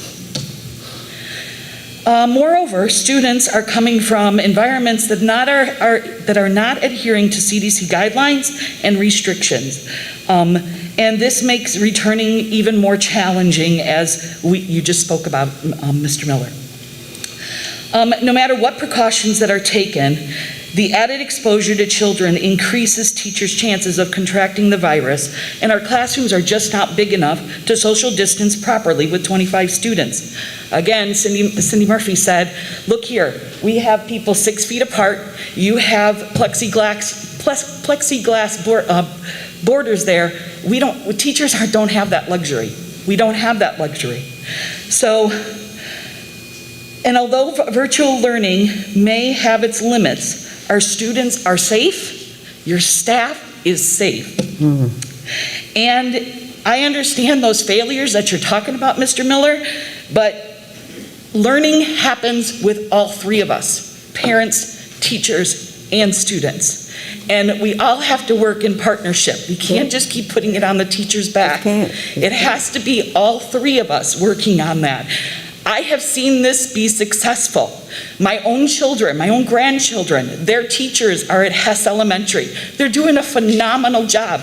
And my grandchildren are doing phenomenal e-learning. They have a quiet place. They have headphones. They have the school city of Hammond Chromebooks. They have internet service. And they are learning. They are doing it. They are learning. They are educating. So it does work when we have a partnership with all three. That's it. So as the school boards are guardians of the schools, please continue to limit the risk for students and teachers. I strongly encourage you to continue the course. And Mr. Miller, I do appreciate what you said tonight about the reentry plan and bringing more people to the table and to resolve those issues, because I think that's what needs to be heard. I think everybody needs to be heard, and I appreciate that. And I thank you for your time. Trustee Mamala. Trustee King. I would like to share with you, I did request these plexiglass. I did make a request of this. So, we'll I wish see. teachers could request that for every student. As a board member, I did make that request.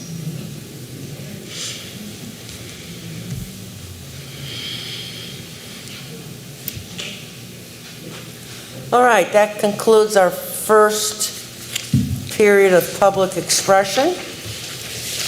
Item number 5, unfinished business. Item A, first reading board policy updates. Dr. Green, I'll turn this one over to you. Well, we have our policies. We had our general session where we were going over each one of the policies. I don't think we need to go through each one, but I'll entertain if the board has any questions.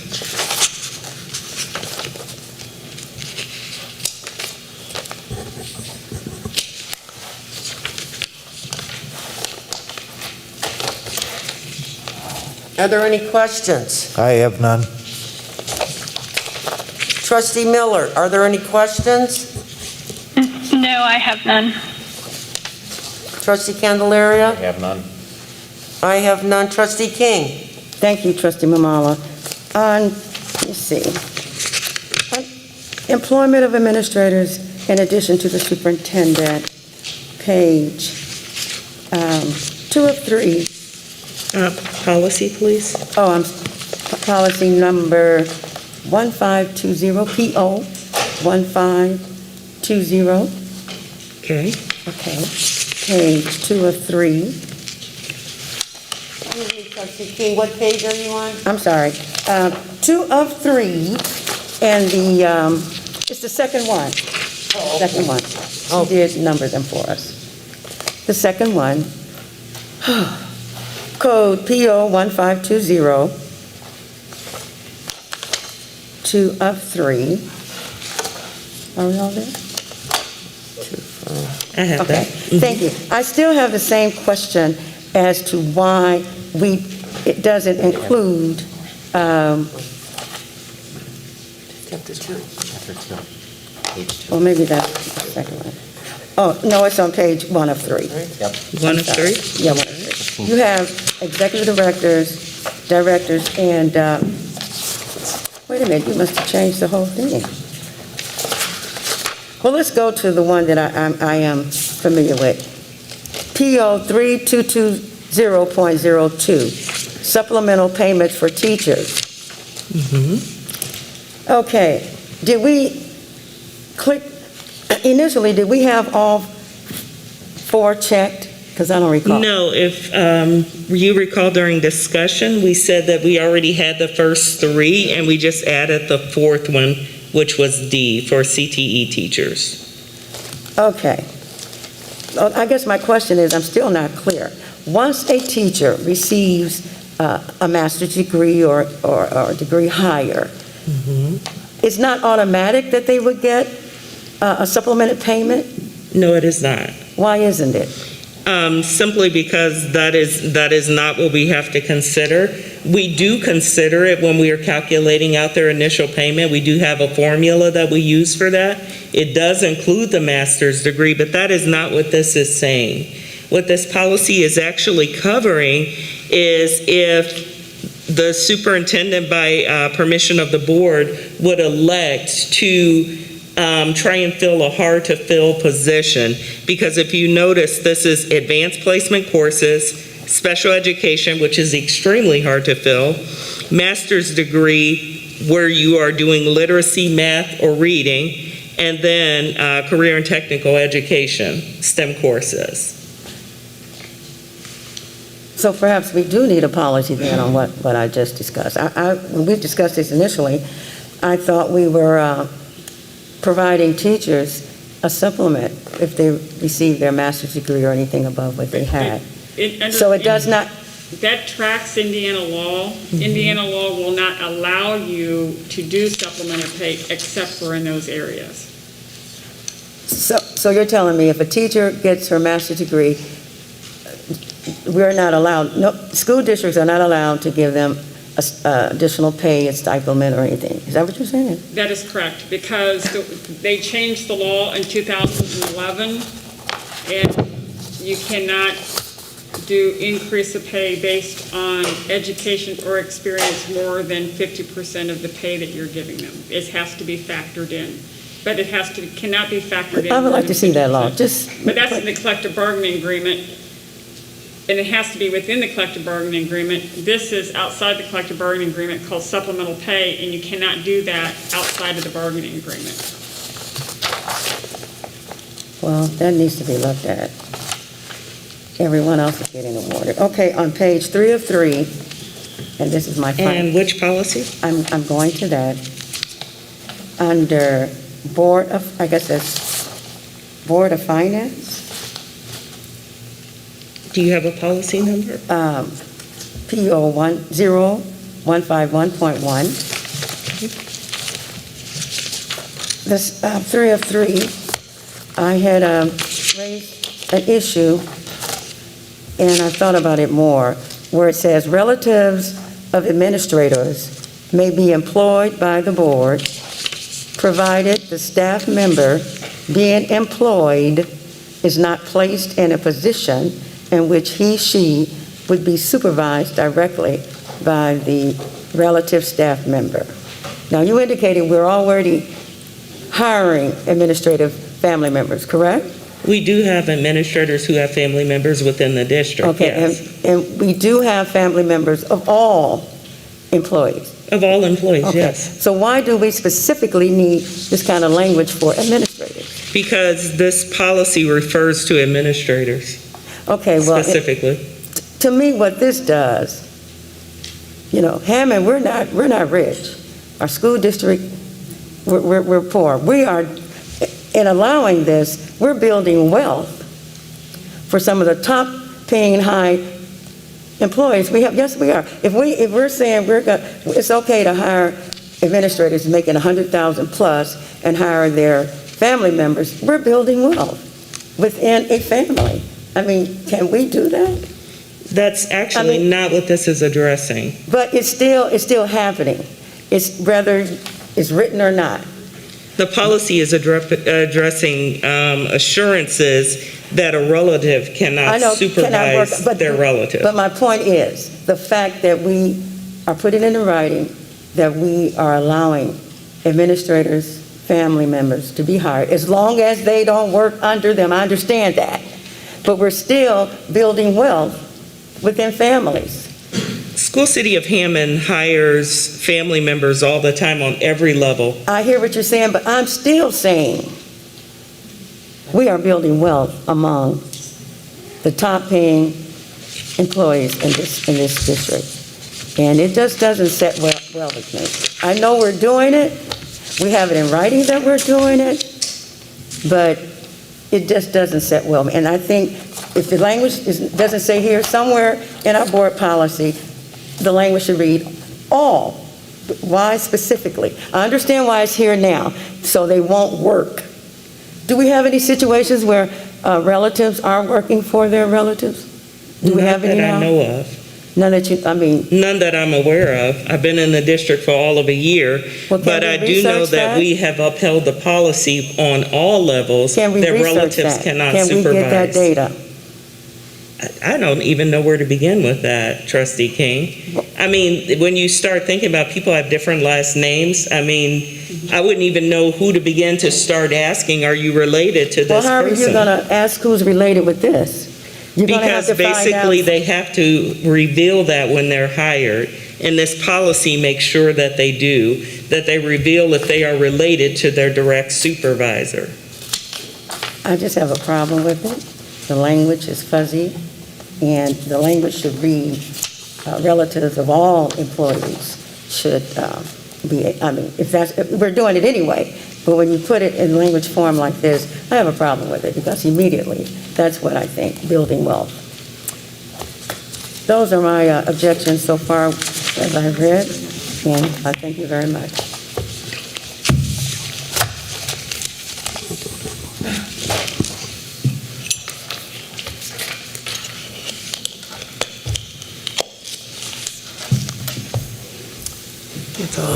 Okay.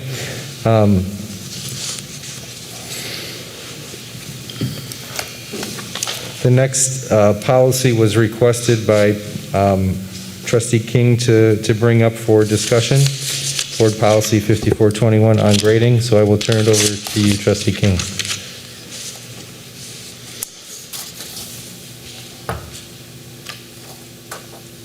I was not prepared for this, Mr. Miller. You never indicated that while you put it on the agenda. I merely asked you, I didn't agree with it, so it's because I don't agree with it, and you were asking us for our opinion through an email, which is borderline wrong according to our board policy. And I explained to the public what this policy does. So the policy itself,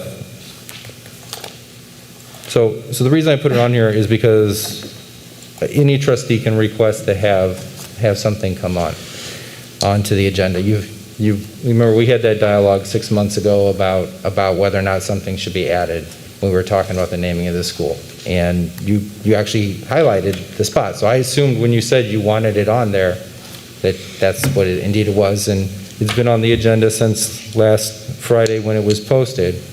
But basically, the grading policy says the board directs the superintendent to develop administrative guidelines for grading. Then it goes on to list some of the criteria. This is in reference to our proposed, or it's not really proposed, but our plan for elementary schools to recognize that for full-time e-learning in COVID, this administration doesn't feel that is equitable or just or right to issue Fs to elementary kids. I don't. And Trustee King and I don't see this eye to eye, but I don't think it's the right thing to do because so much of an elementary kid's success during full-time e-learning is dependent on factors, like I said earlier, that are out of their control. Is their parent available to work with them? Do they have the right tools? So much of what's happening, especially for the earlier grades, requires full-time parental support. And I don't want to penalize kids because of whom they were born to. If their parent has to work to support their family, that we shouldn't punish a kid with an F. And I believe strongly that giving an F to a young person, that could last with them mentally in their mindset for a really long time. And needs improvement, yeah. Like I think this is the time where we look at their SEL needs above being draconian about a grading system. I just do. And the current board policy does charge the superintendent with that authority. But if you've heard about it, that's what it is. It is not a permanent change. It is a change for full-time e-learning, recognizing the situation for elementary. It is unchanged for middle and high school. Again, Mr. Miller, I had no idea that you were asking me to expound on this. But as I indicated in our emails, when you're taking an A, as you indicated, an A now is 100 to 85, progressing 84 to 70, 69 and below. My point was, aren't we giving the parents, the students, a false sense of academic improvement? I mean, it's an artificial way of allowing everybody to feel good about Fs that, for whatever reason, are there. And the way you worded it, we are moving to the below grading system for elementary only. We feel it more accurately communicates the child's progress than the traditional AF scale and focusing on improvement instead of communicating failure. But what happens when we go back to the original A, B, C, D scale?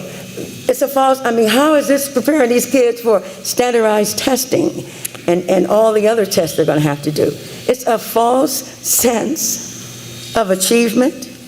It's an artificial way of bringing up grades, and it doesn't show true improvement. You know, I don't know what the solution is, but certainly not telling, I don't know how you're going to do it.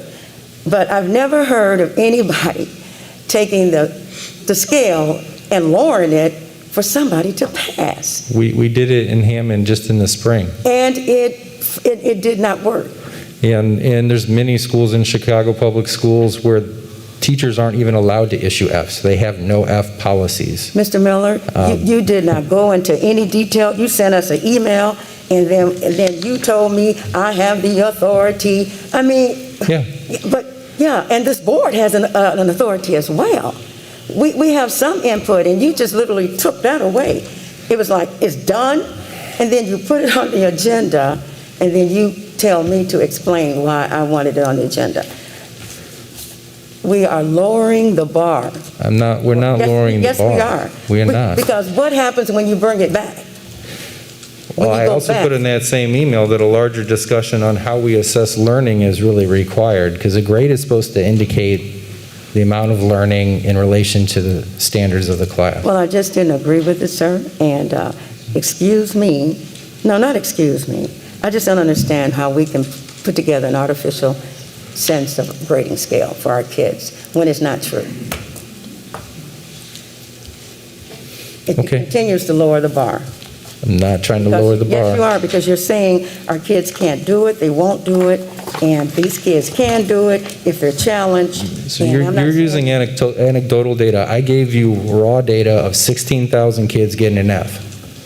So there is real data that says our kids aren't doing it. I don't want to further impact their well-being, like their social emotional well-being, by giving them an F right now. This is not the time, like, to be hard line about it.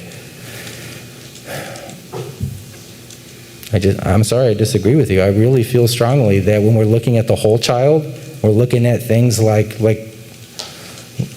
if I brought Tony up here to talk on behalf of this, he would tell you that this giving Fs to kids is statistically linked to the school-to-prison pipeline. He would tell you that.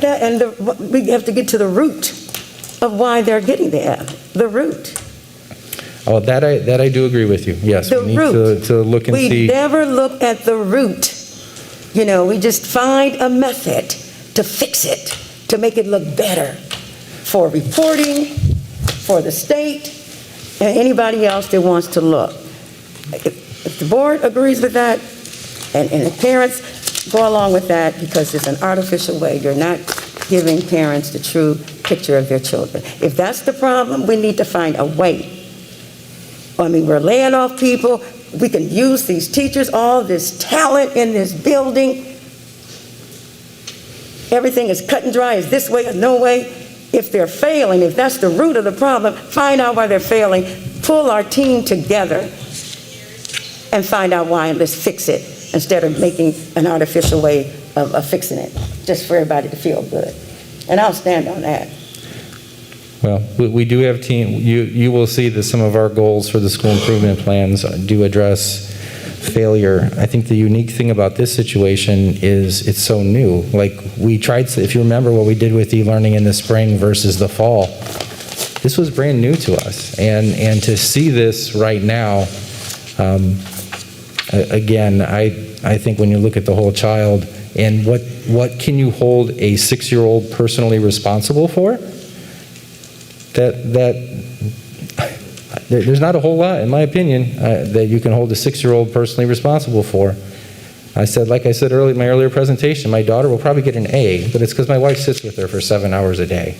It's not, if I just let her sit at the computer for 7 hours, she would be completely lost. I mean, that's the reality. And we know that reality, so what are we doing to fix that reality? What are we doing, Mr. Miller? There's certain things that are within my sphere of control and certain things that are not, and every person's individual situation. We've done a lot of things to help our community out. Yes, we have. But there are certain things like parent availability that are just, I mean, we have the safe zones. That's one way that we do things. But there's just certain things we can't control. But it doesn't mean I'm going to rest on it. We're going to continue to move forward, and I think that you can see with the leadership that we have here, we are all dedicated to moving forward together. All right, I'm done. I'm not going to say any more. Superintendent Miller, I agree with you, because our elementary students are struggling. And it's not to point fingers at the teacher, not to point finger at the student, not to point finger at the parent, but they are struggling. They are young. These are still little babies, kindergarten, first grade, second grade. They are not focused to learn on their own yet. They become too distracted. They're not high school students. High school students are more responsible. High school students drive. High school students have part-time jobs. These are children. They come from families that are working. We have to do something. We cannot continue to fail our elementary students. And this is why I agree with Superintendent Miller. It's devastating for a child, 5, 6, 7 years old, to get an F and cry, and they don't understand. That breaks down their self-esteem and self-confidence. So we have to try something different now. We're here to educate the whole child, but we're also here to establish their social and emotional. So I agree with you, Superintendent Miller, on this policy. And what, you know what I would like? I would like to know from each elementary school how many Fs from each elementary school. Can you Yep. bring that up? Yep. You know, I didn't include it in my presentation, but I actually Oh, added okay. that data already. oh, okay. But we have to do something. We cannot fail these little children like this and give them Fs. It's devastating for them. They're not focused. They need that one-on-one. They need that instruction. Because they become too distracted. They're not going to sit there and continue to stare at a computer screen and listen to the teacher. They're too young. And they've got other things going on in the household. They got other little brothers or sisters, or this is going on, that is going on. They can't focus like that. They're not mature enough. They still have their baby teeth. So we have to do something different.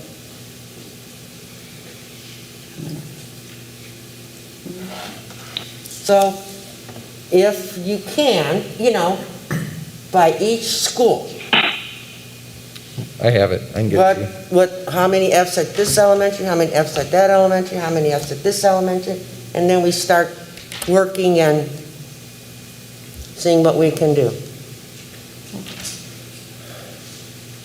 I will mention too that in elementary, sorry Lisa, that when we did the grade report, many of the elementary teachers haven't even posted grades yet, so there is even potential that the number is larger. Anyone else have any comments? Trustee Miller? I just would like to add, if 2020 has taught us anything, I think it's the need to be flexible. And as a board, what we have done, even in our discussion tonight about reentry, is we want to put the needs of the child and their family and our staff first. And I agree that for a first grader to get an F, this is all out of their control. And we do want to build that student up, and we do want to encourage them. And this is a temporary thing. But I do believe that measure of grace and flexibility to again, everything is not one size fits all. That we need to extend that, even down to our students and the way that they're being graded. Trustee Candelaria, do you have any comments? No. Okay. Thanks. Trustee Zulno, you have any comments? Yes, I'm in total agreement with Superintendent. Pardon? I didn't hear you, Trustee. I said I'm in total agreement with the Superintendent. Okay, thank you. All right. Okay, item 6. I'm having technology issues here.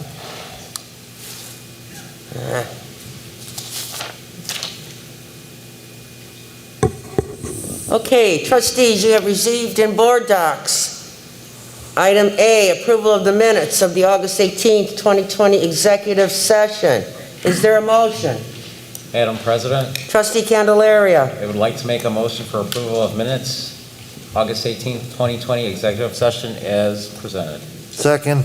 There has been a motion and a second. Discussion? There is none. Roll call vote. Trustee Miller. Abstain. Trustee Candelaria. Yes. Trustee Zulno. Yes. Trustee King. No. And Trustee Mamala also votes yes. Item A, approval of minutes of the August 18th, 2020 executive session has been approved. Item B, approval of the minutes of the August 18th, 2020 school board meeting. Is there a motion?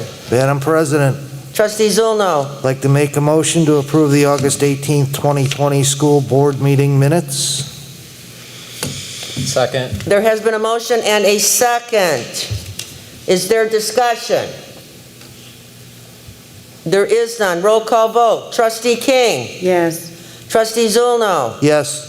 Trustee Candelaria. Yes. Trustee Miller. Abstain. And Trustee Mamala also votes yes. Item B, approval of the minutes of the August 18, 2020 school board meeting has been approved. Item 7, consent agenda. Superintendent Miller. Trustees, I'm recommending the approval of the consent agenda, items A through C as presented.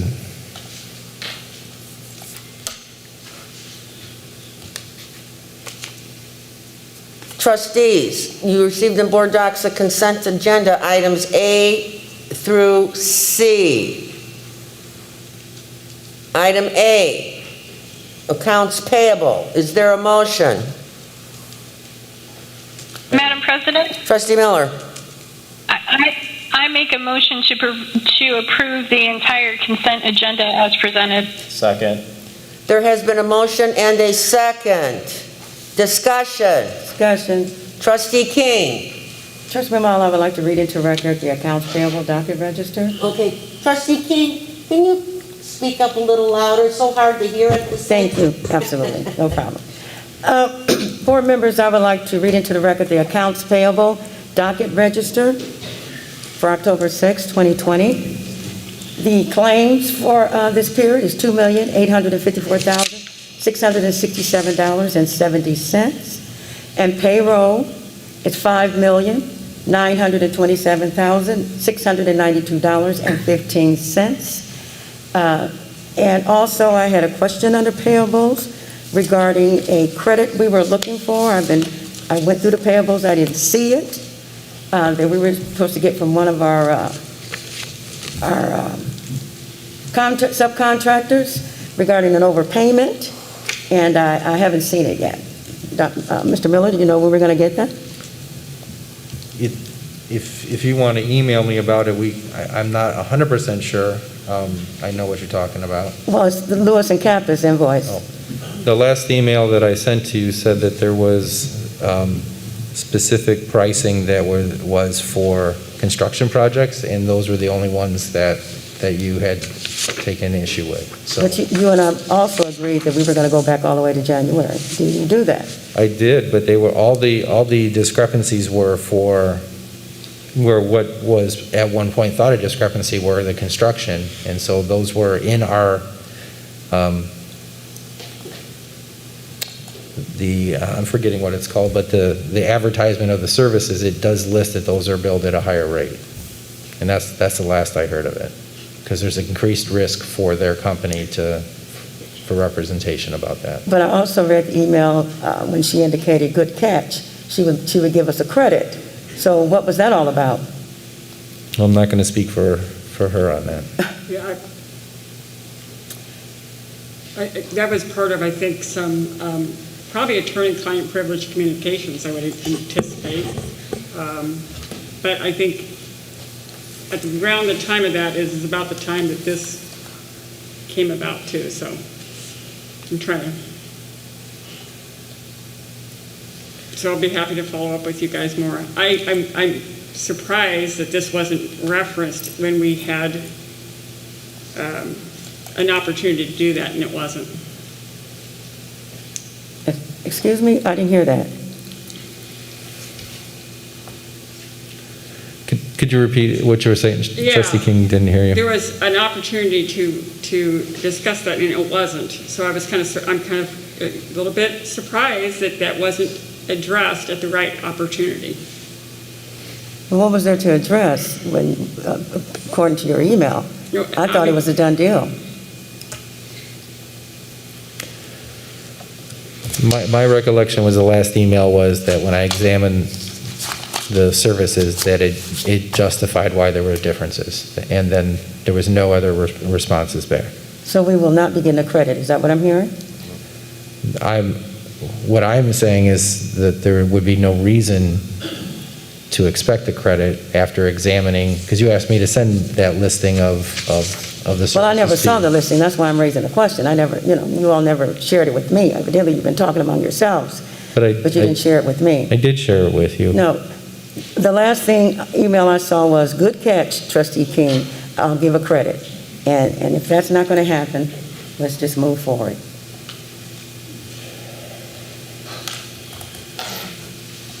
Okay, consent agenda, items A through C. There has been a motion, a second, and discussion. Roll call vote. Trustee Miller. Yes. Trustee Candelaria. Yes. Trustee Zulno. Yes. Trustee King. Abstain. And Trustee Mamala also votes yes. Items A through C. Counts payroll, payroll schedule and voucher, personnel report has been approved. Item 8. Trustees, I am recommending the approval of item A, the list of donations as presented in board docs. Item 8, new business. Item A, board approval of donations. Madam President, Trustee Candelaria. I would like to make a motion for board approval of donations as presented. Second. There has been a motion and a second. Discussion. There is none. Roll call vote. Trustee King. Yes. Trustee Zulno. Yes. Trustee Candelaria. Yes. Trustee Miller. Yes. And Trustee Mamala also votes yes. Item A, board approval of donations has been approved. Item B. Trustees, I am recommending the approval of item B, the extracurricular purchases as presented. Item B, board approval of extracurricular purchases. Is there a motion? Madam President, Trustee Zulno. I'd like to make a motion to approve the extracurricular purchases as presented. Second. There has been a motion and a second. Is there discussion? And I'm looking for a Kleenex. There is none. Roll call vote. Trustee Miller. Yes. Trustee Candelaria. Yes. Trustee Zulno. Yes. Trustee King. Yes. And Trustee Mamala also votes yes. Board approval of extracurricular purchases has been approved. Item C. Trustees, I am recommending the approval of the MOU with Geminis for class catalyst in middle schools as we saw presented earlier tonight. Item C. Approval of MOU memorandum of understanding. Thank you. With Geminis for class catalyst in middle schools. I should mention it's grant funded too. There's no cost. I should mention it's grant funded by Geminis. There's no cost to the program. Okay. Is there a motion? Madam President, Madam. Trustee Candelaria. I would like to make a motion for approval of the MOU of Geminis for class catalysts in middle schools as presented. Second. There has been a motion and a second. Discussion. There is none. Roll call vote. Trustee Miller. Yes. Trustee Candelaria. Yes. Trustee Zulno. Yes. Trustee King. Yes. And Trustee Mamala also votes yes. Item C. Approval of the memorandum of understanding with Geminis for class catalyst in middle schools has been approved. Item D. Trustees, I am recommending the approval of a MOU between School City of Hammond and the Hammond Education Foundation. When looking at the agreement, we found that it basically hadn't been revisited since around 2012, and I felt it would be appropriate to revisit the memorandum of understanding. Item D, approval of Hammond Education Foundation Memorandum of Understanding. Madam President, Trustee Zulno. I'd like to make a motion to approve the Hammond Education Foundation MOU. Second. Second. There has been a motion and a second. Discussion. There is none. Roll call vote. Trustee King. Yes. Trustee Zulno. Yes. Trustee Candelaria. Yes. Trustee Miller. Yes. And Trustee Mamala also votes yes. Item D, approval of Hammond Education Foundation Memorandum of Understanding has been approved. Item E. Trustees, I am recommending the approval of the emergency stop switch for gas pumps out at the Transportation Department and the warehouse. If you had any specific questions, Director Potes is here as well. Item E, approval of emergency stop switch for gas pumps. Is there a motion? Madam President, Trustee Candelaria. I would like to make a motion for approval of emergency stop switch for gas pumps as presented. Second. There has been a motion and a second. Discussion. There is none. Roll call vote. Trustee Miller. Yes. Trustee Candelaria. Yes. Trustee Zulno. Yes. Trustee King. Yes. And Trustee Mamala also votes yes. Item E, approval of emergency stop switch for gas pumps. Item F. Trustees, I am recommending the approval of item F, the contract with Snow and Ice Pros to provide a removal at 9 of our school locations. And if you do have any questions, again, Director Potes is here. Yes, come on up, Rod.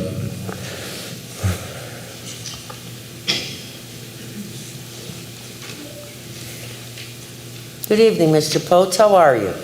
Good evening. I'm well. Good evening, trustees, Superintendent Miller.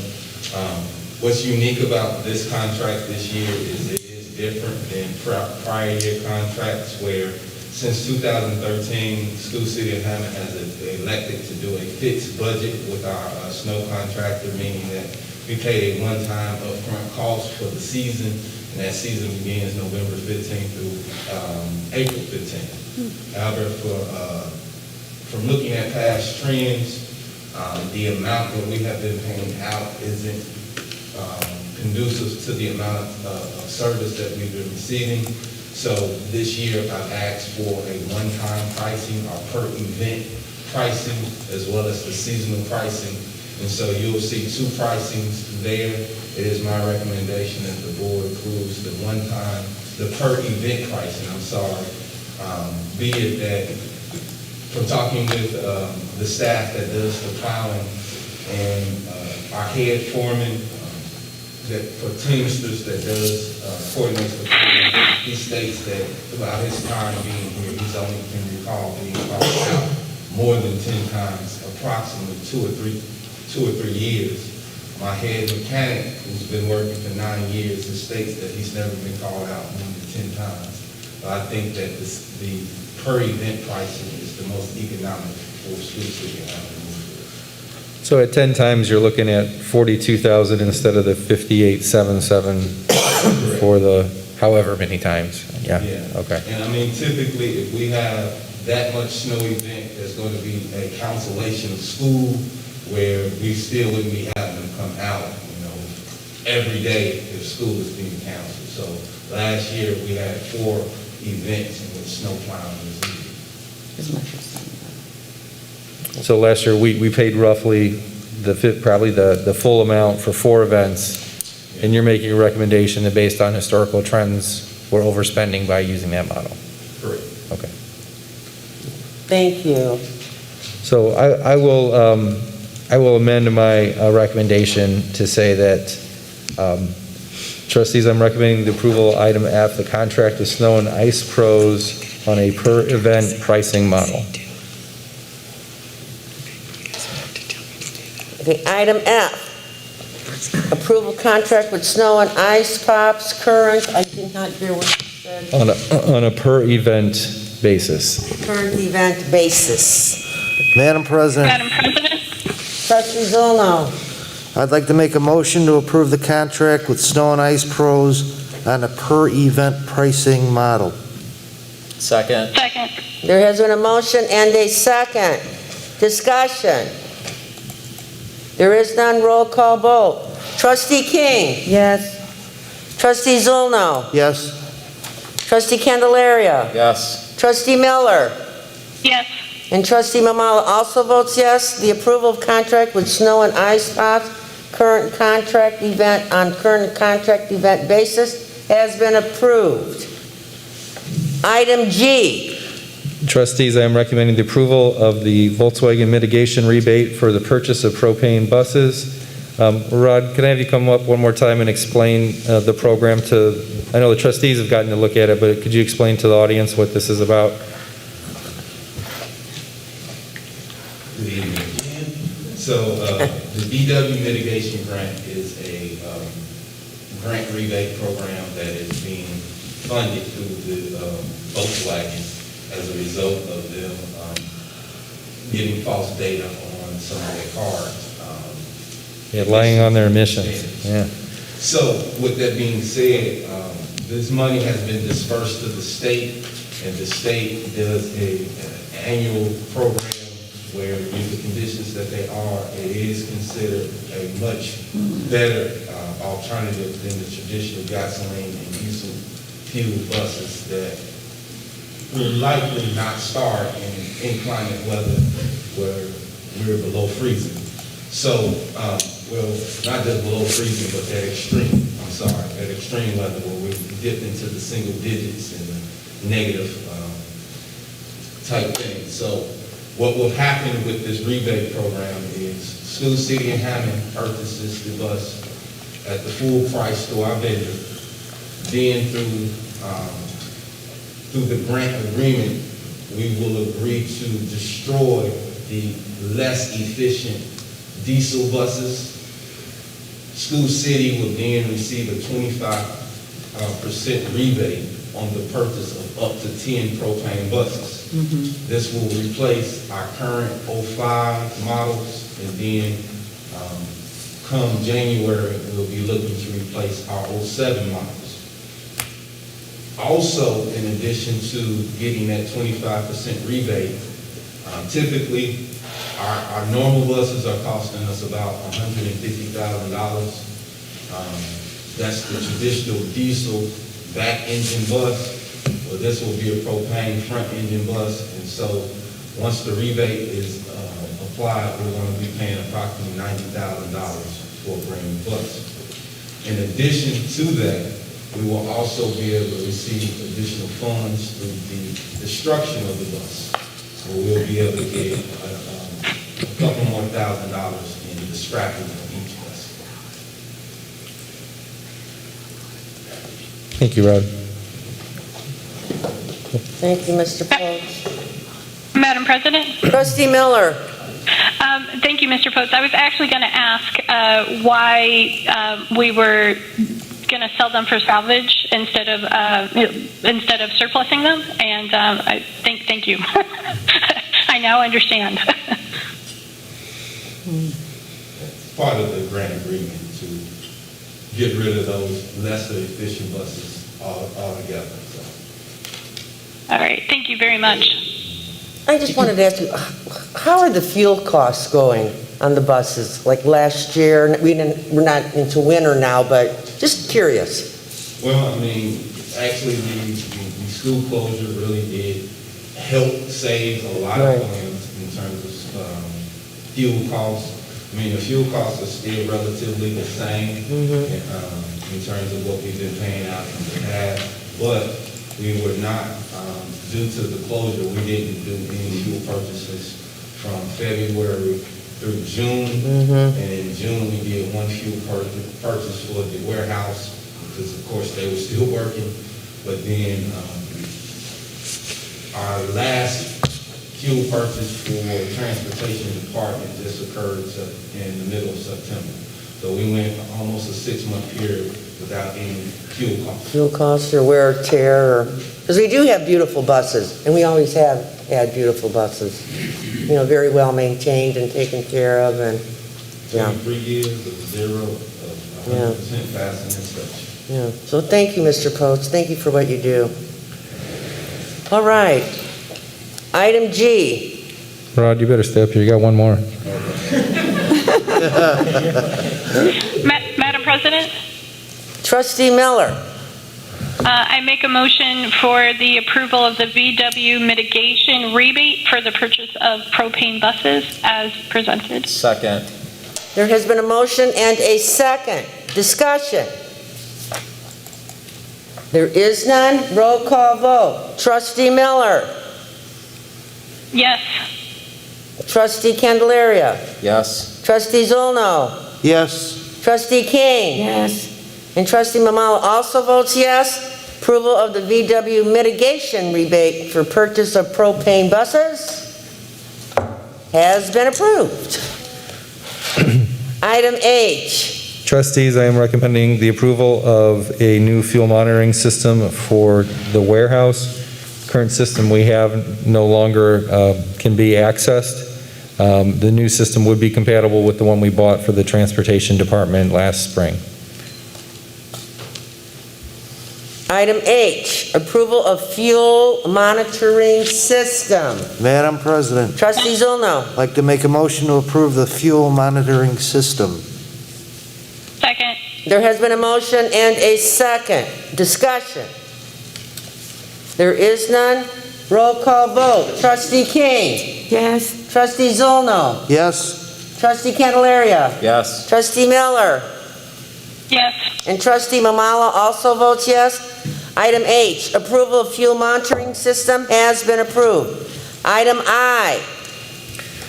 Trustees, I'm recommending the approval of the Head Start grant from February 1st, 2021 through January 31st, 2022. If you have any questions, I see Director Barb right in the front. Item I. Is there a motion? Madam President, Trustee Candelaria. I would like to make a motion for approval of Head Start grant February 1st, 2021 through January 31st, 2022 as presented. Second. There has been a motion and a second. Discussion. There is none. Roll call vote. Trustee Miller. Yes. Trustee Candelaria. Yes. Trustee Zulno. Yes. Trustee King. Yes. And Trustee Mamala also votes yes. Item I.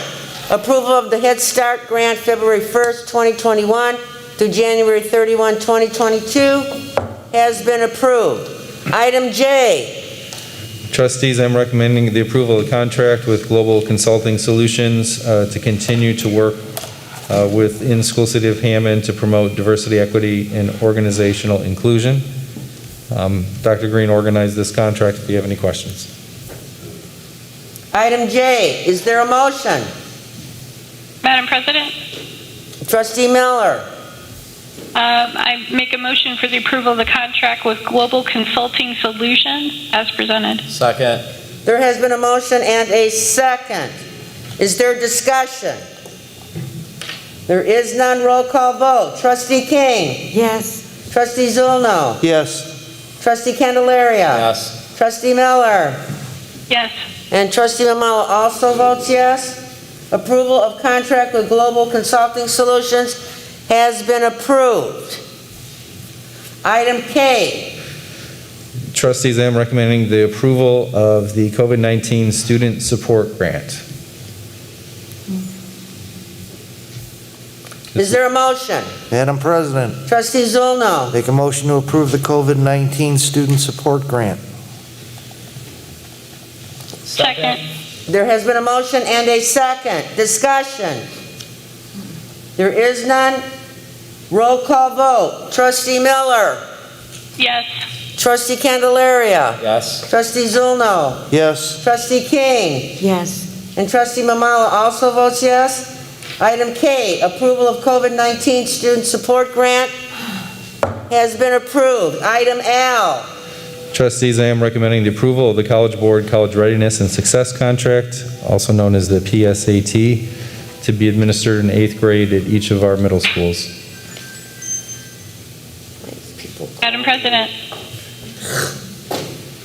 Okay, item L. Is there a motion? Madam President, Trustee Miller. I make a motion for the approval of the College Board College Readiness and Success Contract as presented. Second. There has been a motion and a second. Discussion. There is none. Roll call vote. Trustee King. Yes. Trustee Zulno. Yes. Trustee Candelaria. Yes. Trustee Miller. Yes. And Trustee Mamala also votes yes. Approval of College Board College Readiness and Success Contract, PSAT, has been approved. Item M. Trustees, I will be recommending the approval to be recognized ASCA Model Program, or ASCA Ramp.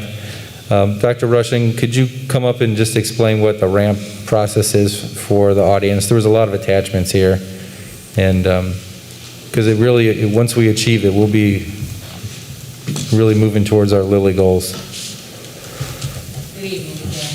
So the RAMP process is a process through the American School Counseling Association. It recognizes the school as being an exemplary school for what they have provided. The RAMP certification is a 5-year certification. It follows the school. And Scott has decided to submit an application. And to be clear, that's Scott Middle School, not me, yeah. Girls in Scott Middle School. Yes. Okay, thank you.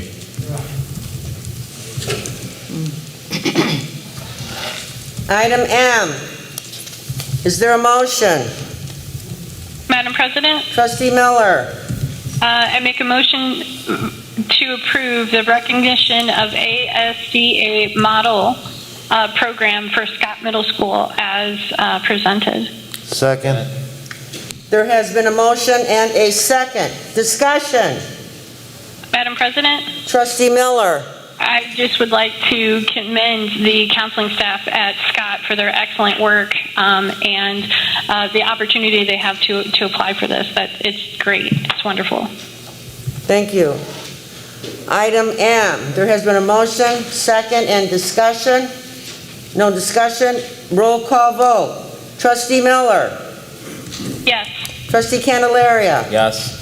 Trustee Zulno. Yes. Trustee King. Yes. And Trustee Mamala also votes yes. Item M. Approval of recognized ASCA model program, ASCA Ramp, has been approved.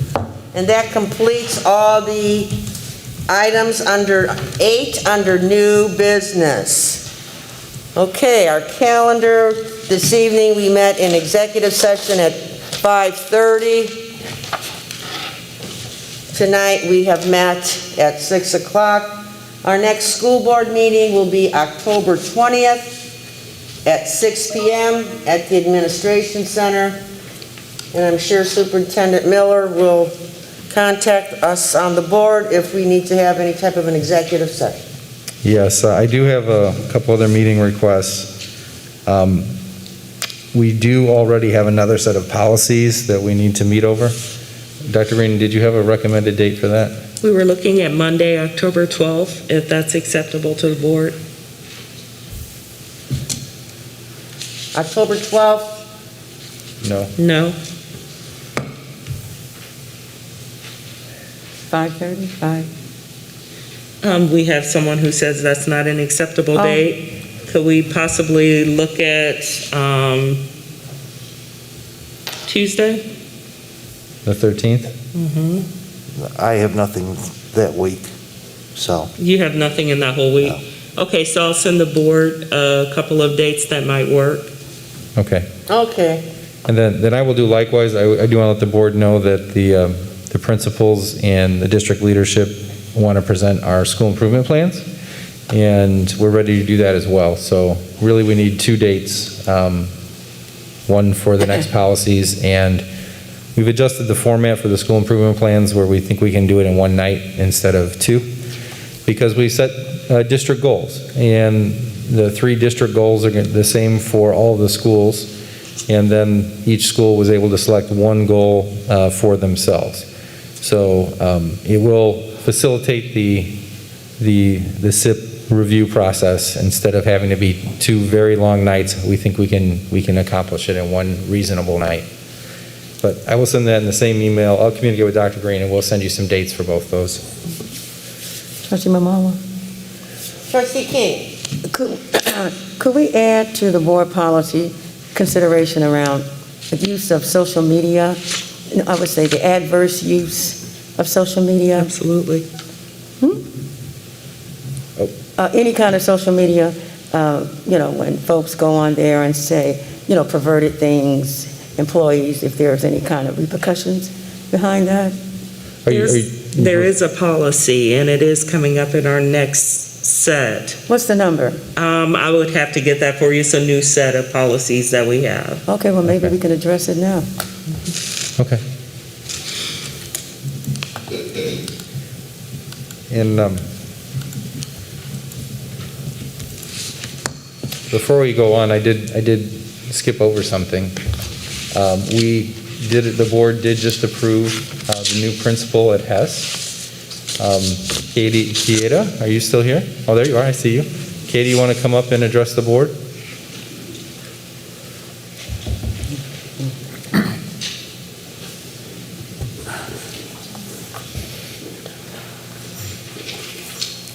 Good evening, Superintendent Miller, President Mamala, and board trustees. My name is Katie Pienta, and I'm excited for the opportunity to lead Joseph Hess Elementary as principal. I have taught for schools in the city of Cambridge for 14 years. Of those 14 years, 12 of them have been at Hess Elementary. During my time at Hess, I have served in various leadership capacities, some of which include the leadership team, our PBIS and SEL chairman, and interim assistant to the principal. In addition, I have helped implement our mindfulness initiative, have led many professional development sessions, and created a mentoring program for our school. I understand that I have big shoes to fill. Ms. Robinson was an amazing principal. Yes, she I'm was. lucky to have her as a mentor and friend, and I look forward to continuing where she left off. I love the staff, students, and community at Joseph Hess Elementary. I can't imagine working anywhere else. I believe strongly in the work that is being done at Hess and feel proud to be able to lead a building of such amazing teachers and students. I look forward to sharing with you all of the great things that will be accomplished at Hess. Thank you again for your trust and confidence. Thank you, and congratulations. Congratulations.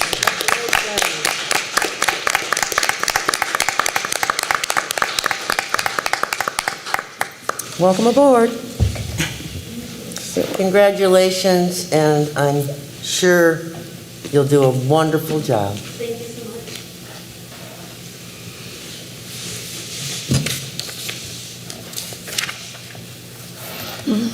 much. All right, item 10. It's 9 o'clock. Time for sleep. Okay, item 10. Got so much stuff up here. Okay, now we are in our second part of public expression. First up is Mary Moriarty. Mary Moriarty? No? She left? She left? Okay. Anita Cox? She left. Sherry Prast? No, thank you. Charlene McMillian? Rena Horgan? Okay. Mr. Lou Geekus?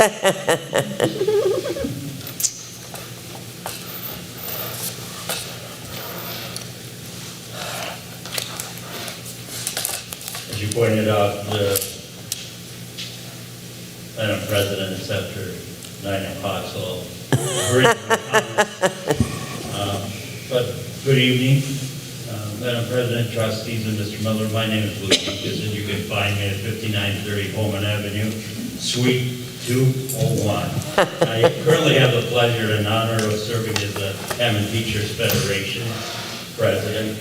And I'm here this evening because I did not want this opportunity to go by without extending and lending support to my colleagues that have taken time the last 24 hours to write some 200 plus emails to many of you in regards to what really was a rumor that circulated rather swiftly throughout the district, really, and eventually reached the ears of our teachers.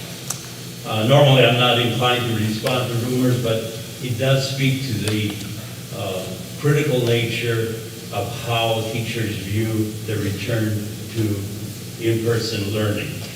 So we're here this evening to kind of ask you respectfully to take a look at all those emails that were sent to you, and within them, there's lists and lists and questions about how do we address this very difficult problem.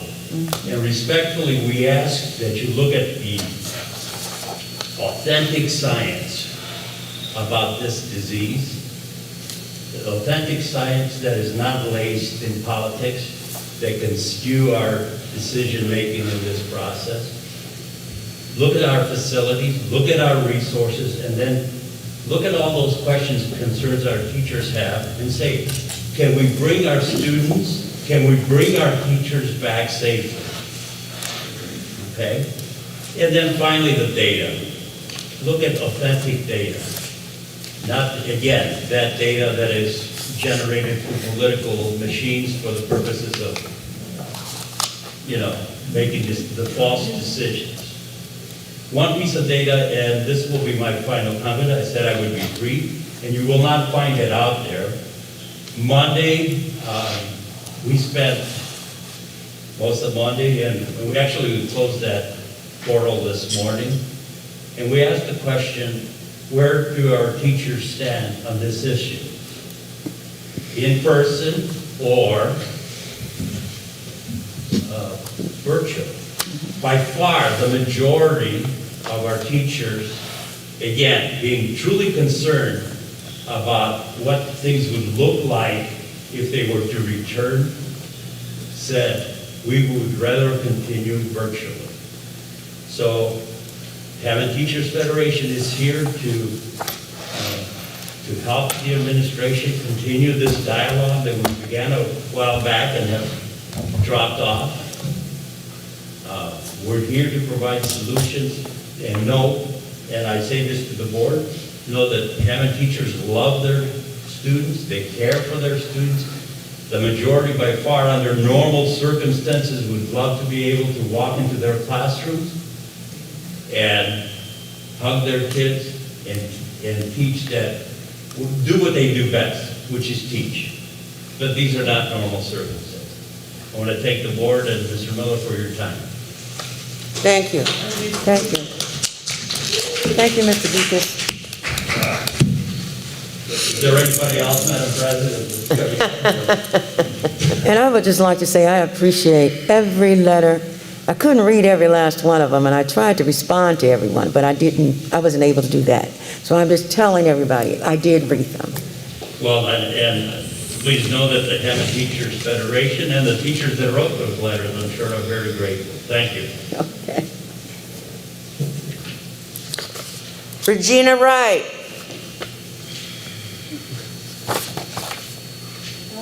Good evening. I am Regina Wright, and I am a social studies teacher at Hammond High. Okay, could you speak up? You have to high? speak up. Put your microphone up.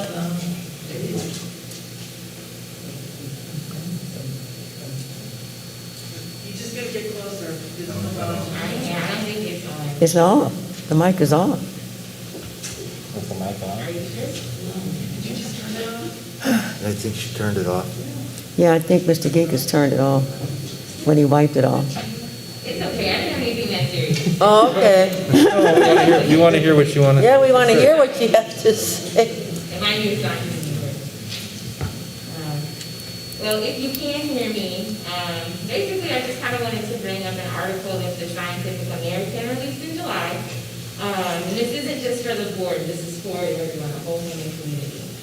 And it talks about this idea of returning back to normal. I read the whole article and how it warned us that basically we're never going to go back to normal. You can probably imagine my disappointment as someone who recently graduated college and is a first-year teacher. All my original dreams about finally having my own classroom and graduating college, kind of has to change after reading that and coming to terms with it. So to keep it short, this threat of normalcy, bias is lurking all around us. And the bottom line is that our false belief that we're somehow going to just go back to normal at some point is causing a lot of Americans to make poor choices during this global pandemic. And even I, like I said, long for the ability to go back to a pre-COVID reality. But the real reality is that we're never going to go back to normal. And right now, I'm encouraging everyone, myself included, to consider what that normal thing is. Like, what does that mean? And if it was really even that great before, or if we were just used to it and comfortable with it. Science and data are telling us that we're going to have to embrace the change that's staring us in the face. And at this point, like it's been brought up several times tonight, the question isn't when we're going back, but how we're going back. So I'm urging everyone in the Hammond community to consider and understand that our definition of normal is constantly changing. And for the sake of everyone's mental and physical health, it's probably about time that we start to embrace that.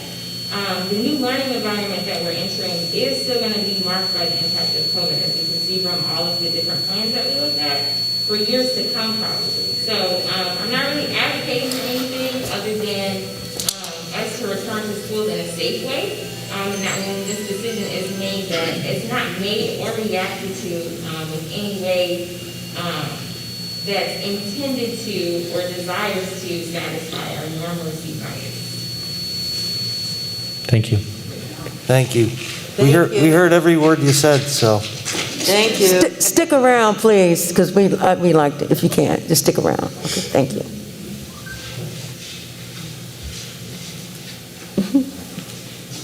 I didn't hear them. Stephanie Vargas.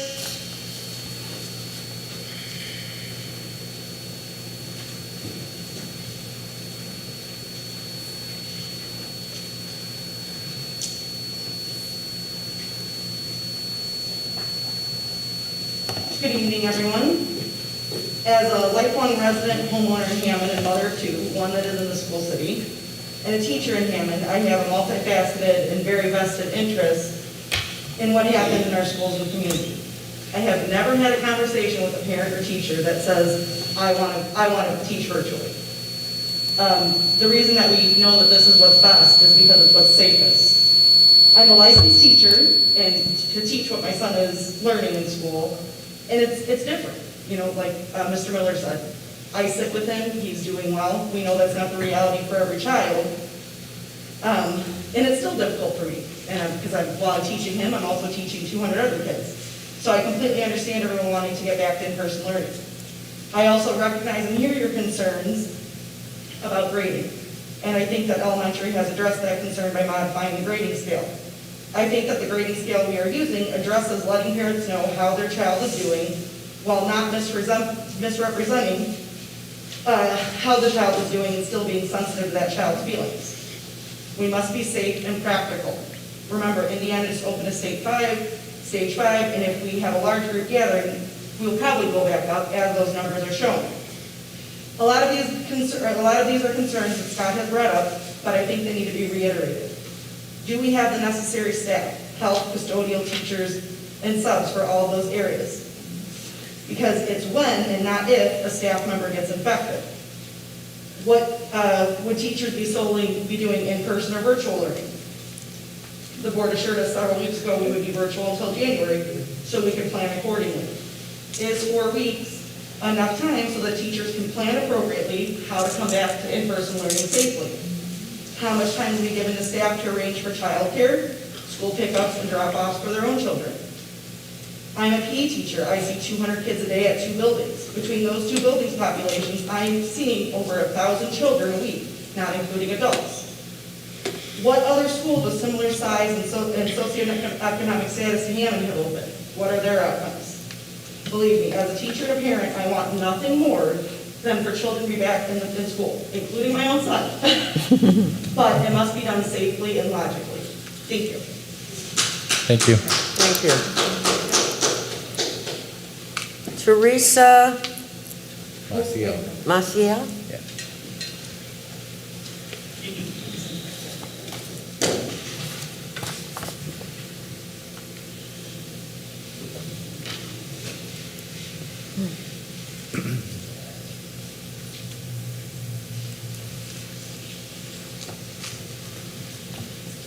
nervous.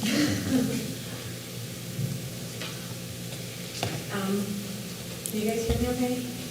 I don't teach your voice. Good evening, Board of Trustees and Superintendent Miller. I'm coming to you in genuine concern as both a teacher and as a parent of a child with a disorder. When I first heard that special education students were going to be coming back to the building, I was excited until I heard that only those with severe disabilities were going to be coming back. As a mild intervention special education teacher, I'm concerned that my students that I too offer are not getting the full benefit of their e-learning. Half, if not more than half, are failing. At least half are not working to fidelity, and a handful struggle still with maneuvering through their devices. This is on top of the lack of focus during lessons. There seems to be a lack of accountability, and though emails and messages are sent, the effort is not there. Some of my students don't even know how to get to their emails, and so it seems as if my messages are falling on deaf ears. My students are not showing up to class or logging in about 5 minutes and then leaving. Later they log back in and do the same assignments, and then log in to do the assignments, and they're not doing it to fidelity. And I heard from other SPED teachers and even aides that follow students that they're seeing the same things happening with their own students.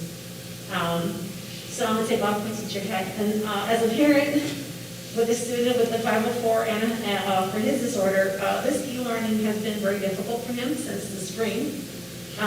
He went from being an AB student to a DF student. The main problem I'm hearing from his teachers is that he's not engaged, he's distracted, he's forgetting to complete all his assignments or not doing them at all because he claims he's doing a lot of work. And so though it's the same work that he would have been doing had he been in the building, I can see why he thinks it's a lot. And I can see how my students would think it's a lot too. You know, he has to read and figure out what seems like a lot, but there is a big difference with being in a room with a teacher that is available versus having to wait until computers are lagging to get responses. The technology issues take away from the class, I believe.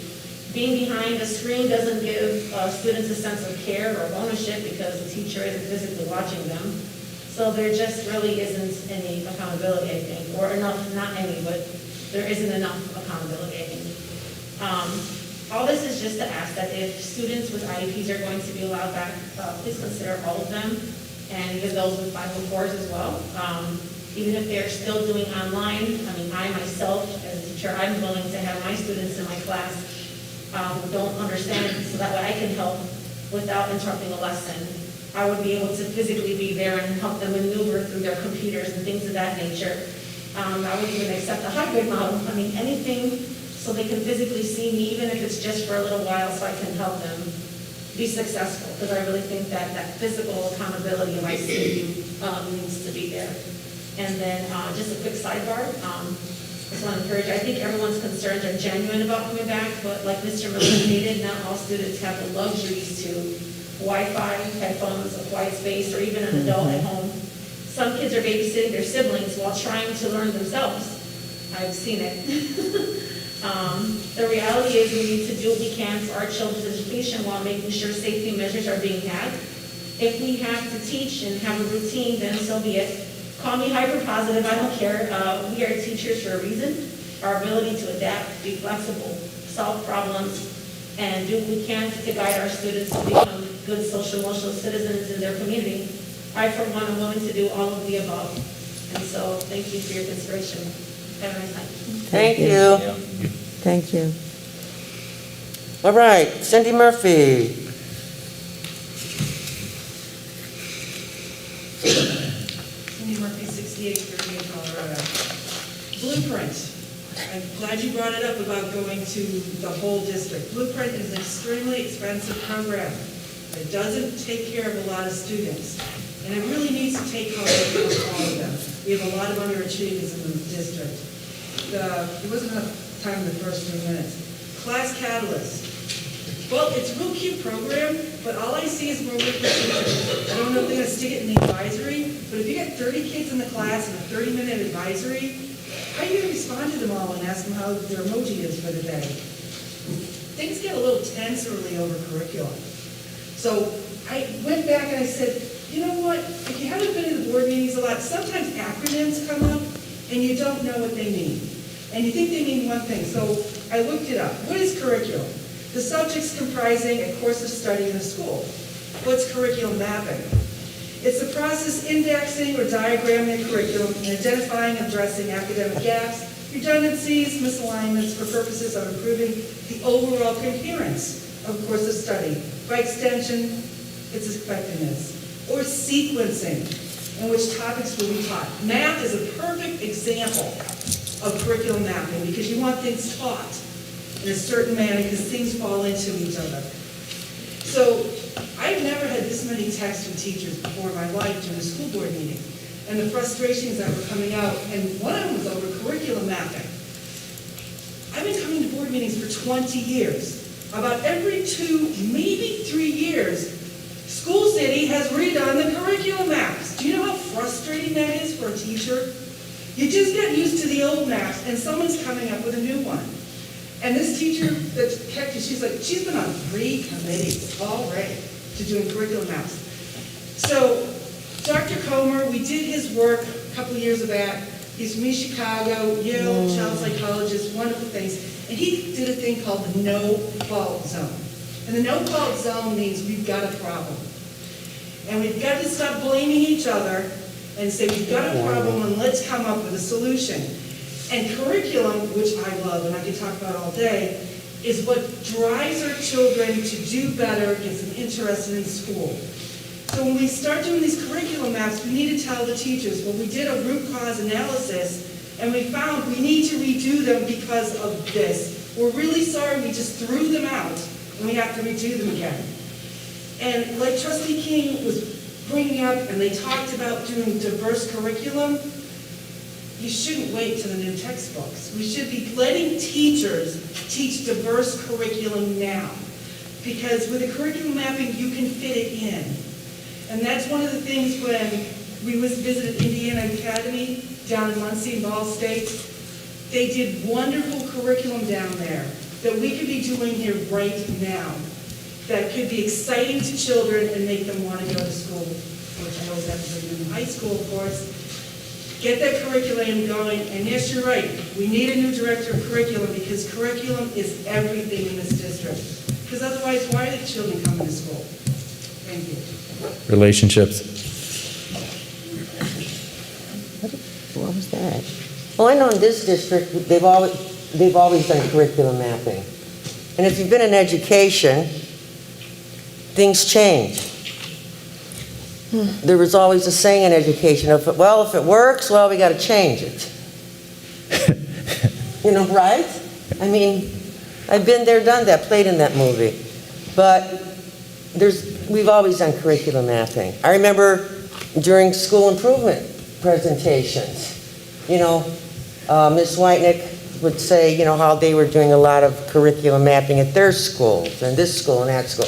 So it's been around, but it doesn't stay the same, because things change in education every day. Every day it changes. You can be doing something 1 month, and it's going to change the next month. And if you've been in education, you'll understand that. But some people that aren't in education, have never been in education, they don't understand how it works. So I'll just say this, that one of the goals with curriculum maps is to try to bring, was 4 and next year will be 2 high schools together and 12 elementary schools, bring them together. Because it's frequently said up here, and just common sense would say that if we have all these different buildings, let's invest our resources in common things that we have together, and do those things really well. And my observation when I became superintendent was when I went to our then secondary director and asked her for a copy of all the maps that were being used in the school, that there was one from algebra that had kind of fell off a couple years prior, and there was really nothing else that was finished. There was some in progress things. And here are, you know, I'm thinking we're, at that point, 2019, here we are 2020, like that's something that we need in place and working together and organizing resources around. So yes, it's not something that, I think one of the missteps is is that it needs to be something that's not a 3-year project. It's something that you have a committee that's responsible for it, and each year you're investing in that committee to get back together and say what worked, what didn't, what do we need to do to improve this, what was working well for you. Our data says that this aspect is weak. Maybe we need to reinforce it in the map. That's the missing critical conversation that we don't have around maps that would make them living documents and really get buy-in from different schools to support them.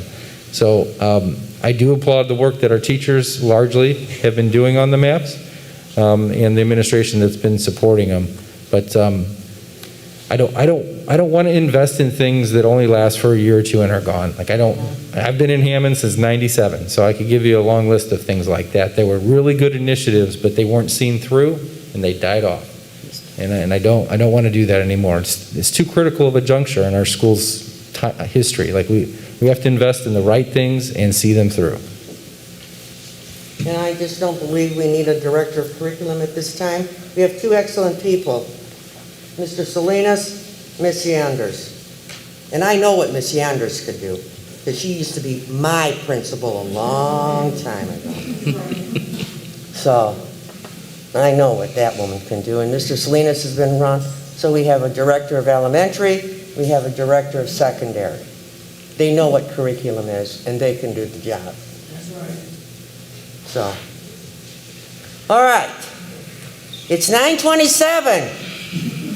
My friends, time to go sleep. Golden Girls, I gotta get home by 10 o'clock, watch Golden Girls.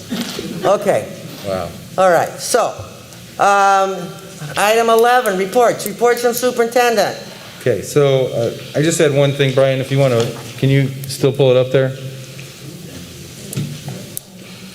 Those pictures? So our food service director, Christine Clarehan, was recognized in a national publication. Want to give her a shout out in school nutrition. If you want to go to the next one. That's the October issue. There she is over on the right-hand side, profiled as a rising star. So congratulations to Christine and all the good work that she's continued to do. This past year, if you can imagine how food service has been, all the bending and growing and adjusting on the fly, and she's led our department through all that, and people are taking notice. So congratulations to her. Yeah.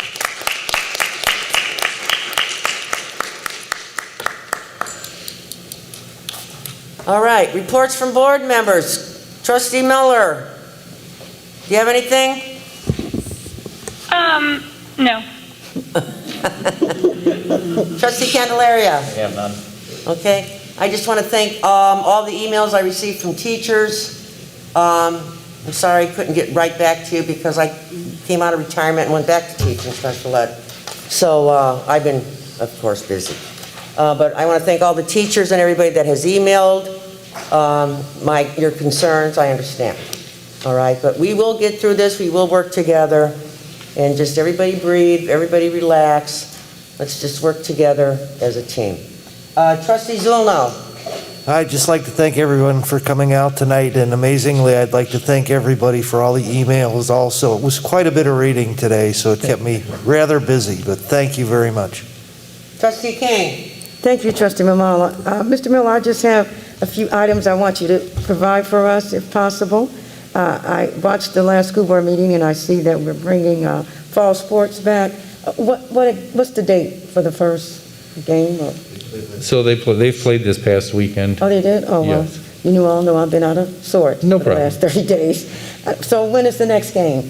So we have 2 more regular season games for football this coming weekend and the following weekend. I'd be happy to send you the whole schedule. Send that to me. Yeah. And also, may I have the revenue that we generate from fall sports, sports in general? I understand we were losing quite a bit of money, so could we give an average of what we normally make or the revenue we've lost, however you can put it together? So one of the things we are trying to do to help out with that is just for this year, the district is offsetting some of the costs for like the trainers and the refs so that the schools can keep the gate money. No, true, they also didn't have the expenses. So Well, I but we are understand trying that. to I just offset. needed to know the amount of revenue that we normally generate from the Okay, sport. for just football or all sports? Or All sports. All sports, That's, you know, okay. we're losing, you know. And then, as far as, well, the kids are playing now, preferably we won't have any incidents of COVID. But what safeguards did you all put in place for these young folks? Because I didn't hear that at the last meeting, you know, what you were putting in place to prevent COVID or, you know, what? It's actually, we're going back to the, so we had several meetings with the athletic directors, even before the board vote. And they felt strongly that if the plan was adhered to, that it would minimize COVID. Minimize. Well, there's no plan for 100%. I mean, it's generally recognized that, you know, when you're playing a contact sport and you're not wearing a mask, I mean, there is a risk there. But that's part of the reason at first that we decided not to do it. But we're following the plan, again, the red, yellow, green plan. It has there's like 7 pages on sports in there, and we're following the plan. Am I misspeaking at all, Dr. Green, or is that substantially it? That's correct. It's Okay. the phase plan that we received from IHSAA. From Lake County? From the Indiana Athletic Association. They had a phase plan as to how long you had to do conditioning and so forth, no matter when you started, and we followed that plan. So we're still a part of the sports association. We didn't get out of it. I'm sorry, say again, We're please. still part of the sports association? Of course. Okay. We are. Well, I read what one of the coaches said we needed to get, you know, I don't know what's going on. That's why I asked the questions. And one final thing is, I understand there's a condition, it's usually caused by a viral infection, COVID. It's called myocarditis, inflammation of the heart muscle. This gentleman, WGOB, it was just phenomenal, the information that our young people can be subject to, and that's why I understand the college football, you know, said no, because they didn't want to, you know, take a chance on these young folks, you know, getting that. So, I mean, there might not be any incidents now, the risk, but down the road, we are still putting our children in a position where they could have health issues later on in life. And I just hope you all are aware of that and can accept that. If anything happens, we have to be responsible for any illness, sickness that they take to their families, whatever. And if we have not put the safeguards in place, you know, shame on us. Thank you very much. All right. Thank you all for coming. Thank you all for staying awake. Be safe going home. Thank you, Jake. Thank you, Officer Herrera and Police Department. Thank you, TAC. Thank you, Anna. We have to adjourn. And good night.